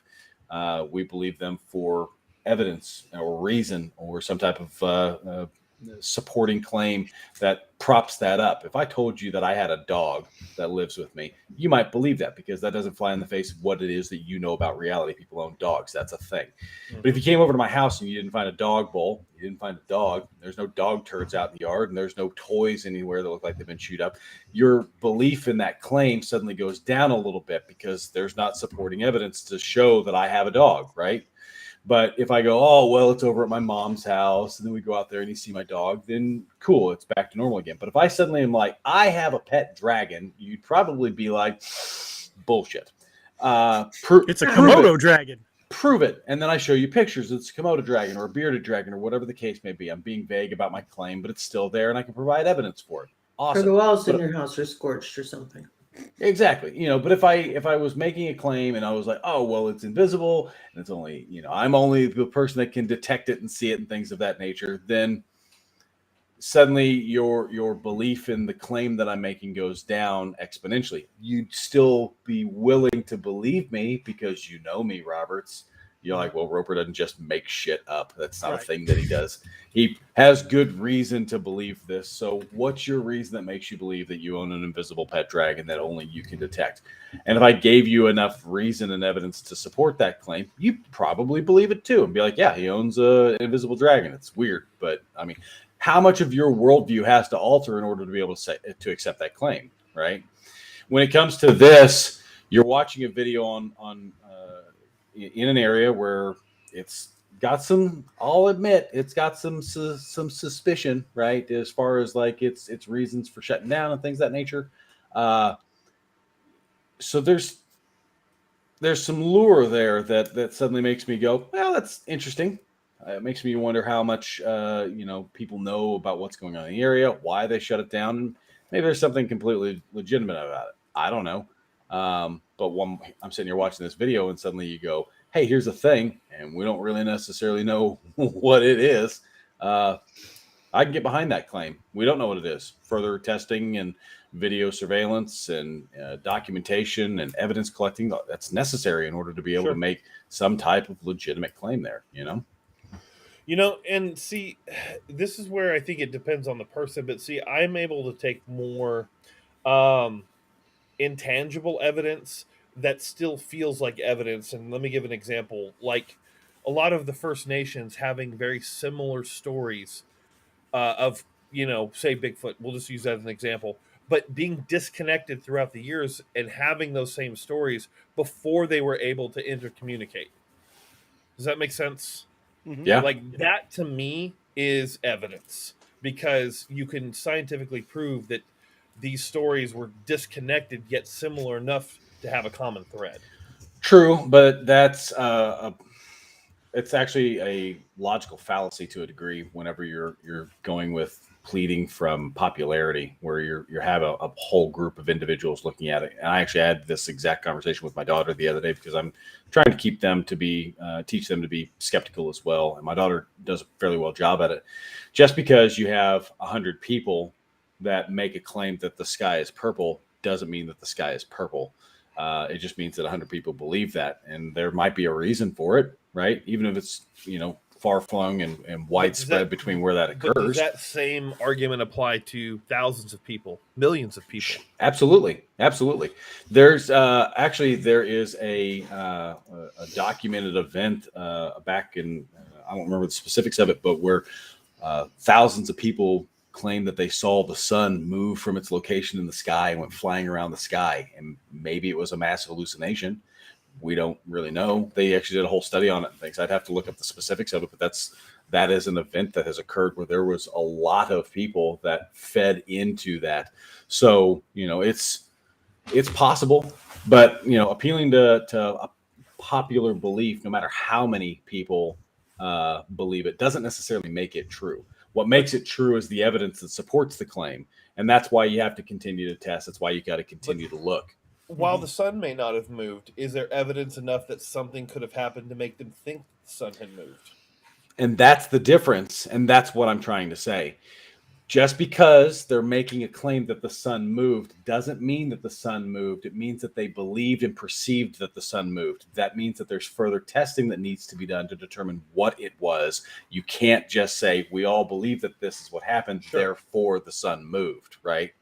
That's why appeal to popularity doesn't necessarily hold any water. What you have to do is go, well, that's interesting and that's fascinating. And there are a lot of people there that believe this. There's a lot of things that are here that support this claim. Most of its stories, maybe there's a little bit of evidence here and there, but there's not good tangible evidence to make a solid claim. Because if you can make a solid claim about this, you'd probably have a Nobel Prize, right? Sure. So in order to be able to make a proper claim and then support it with backing evidence and testing and things of that nature, there's a lot more of it that goes into it than just a Rage, you were wanting to be a part of our group, weren't you? Oh, sorry. You're good. He's trying to balance two. He's working two things. He's doing good. He's working the rooms. He's working harder than everybody else here. So I pressed my Discord mute button, not my stream mute button. So they saw your mouth move, but you didn't actually talk to him. That's funny. No. I'm not in Discord with anybody. I'm talking to you guys, but I just unconsciously I was like, oh, I'm in Discord. Let me just mute my Discord. So But the point that I'm making is like I said, you can't just appeal to the popularity of the claim, right?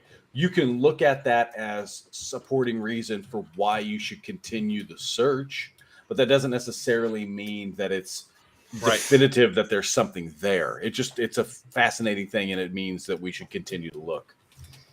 Oh, I totally agree. I want to answer Ronald's question real quick. He said, "How big of an area is Joe Bald?" I would guess it's probably between 50 and 80 acres. It's pretty good sized. It's a pretty decent estimate, I'd say. To kind of back up with what Roper's saying, I think as far as like the pictures and the video that we have so far, I think that's grounds to continue in like investigating that area. I think this is a really good starting point to go looking around. But at the same time, I don't think it's anything that we should use definitively. Right. I think Roper's I'm not presenting on it as proof, train, just right? as I'm not trying to present it as definitive proof. I'm just presenting it as we captured something on video and we don't know what the hell it is.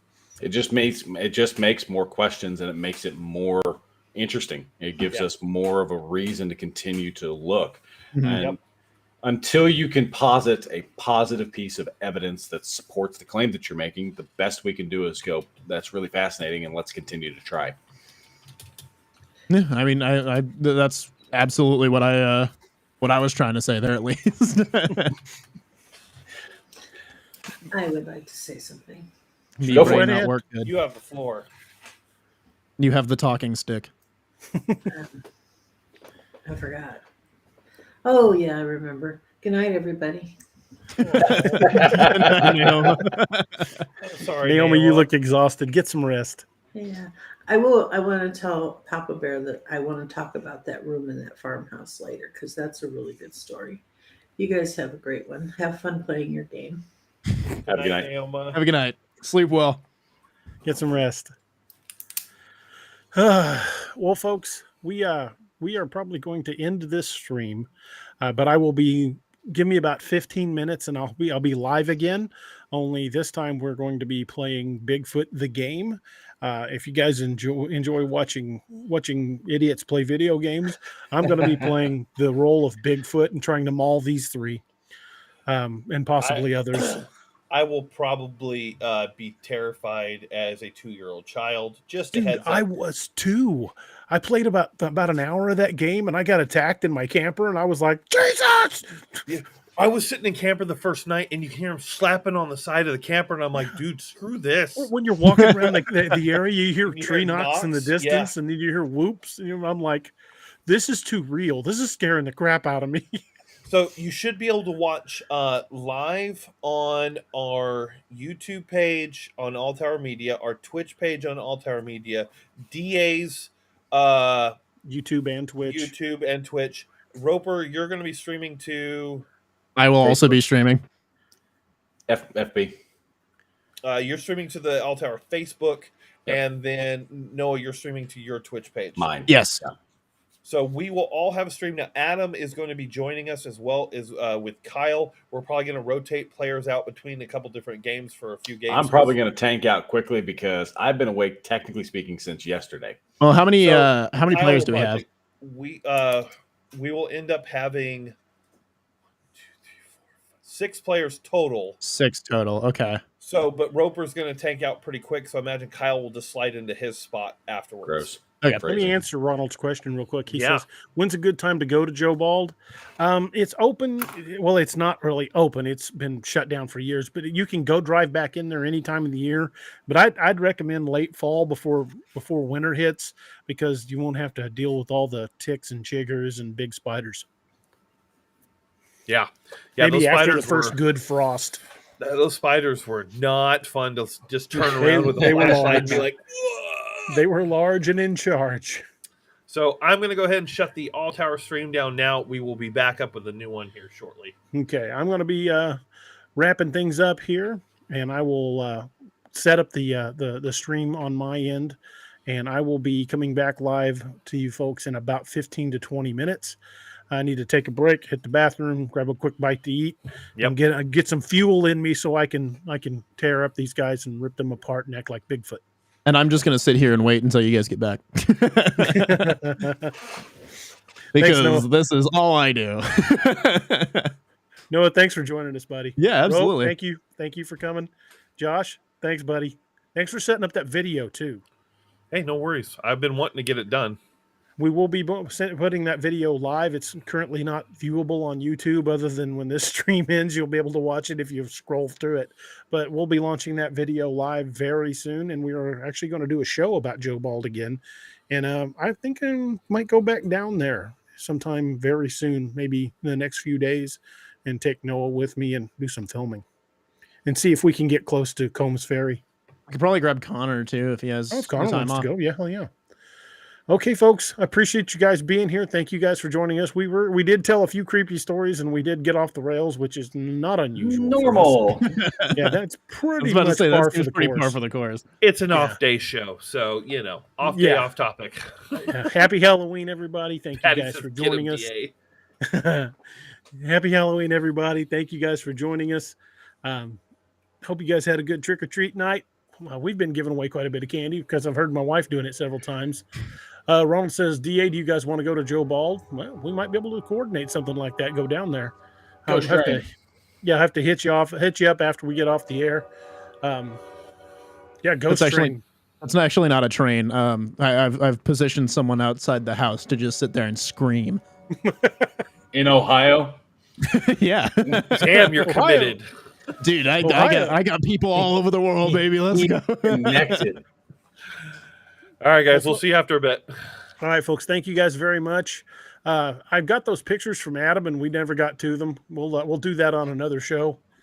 We'll talk about that area with those pictures that Adam sent over.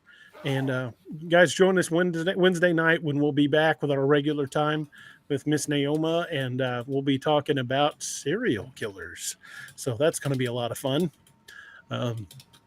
Be an interesting show to say the least. So I appreciate you guys joining us. Like I said, I will be back live in about 15-20 minutes at the most. Faster if I can get the stream dedicated and up. But hopefully you guys will join us, and we'll be playing the game Bigfoot. And I tell you, if you don't have a Steam account, download Steam, download Bigfoot, and play it.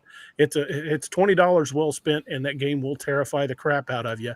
And if you do end up I downloading think it, it's on sale right now, by the way. It yeah, is. that's awesome. Halloween sale. Watch when you're looking in the rooms, and if you see D.A. Roberts' author, maybe we can jump in and play a game sometime. So Friday the 13th is also on sale, and it plays very similar. So I might have to get Friday the 13th. I have it on decided. PS4. It's Well, I might get it. I like slasher stuff. Well, All right. so folks, like I said, if you want to watch us play watch a bunch of morons play video games, give me about 15 minutes and we'll be back live. And I want to thank you guys for joining us. I thank you guys from the bottom of my heart. I love having you guys here. We enjoy the chats. We have a great time. We have a few laughs, and sometimes we even stay on topic. It's not often, but it has been known to happen. it happens occasionally. So thank you guys again. I hope you guys had a happy Halloween, and thank you guys so much for joining us. And I hope you have a wonderful evening. You guys be safe. Good night, everybody. Bye. Bye-bye. bye. Thank you for joining us tonight on DAX Machina. If you ever have an encounter of your own that you wish to discuss, contact us at daroberts@daroberts.net. You can remain completely anonymous if you wish. Pull your covers up tight and keep a nightlight burning bright. Oh, and did you forget to lock your doors?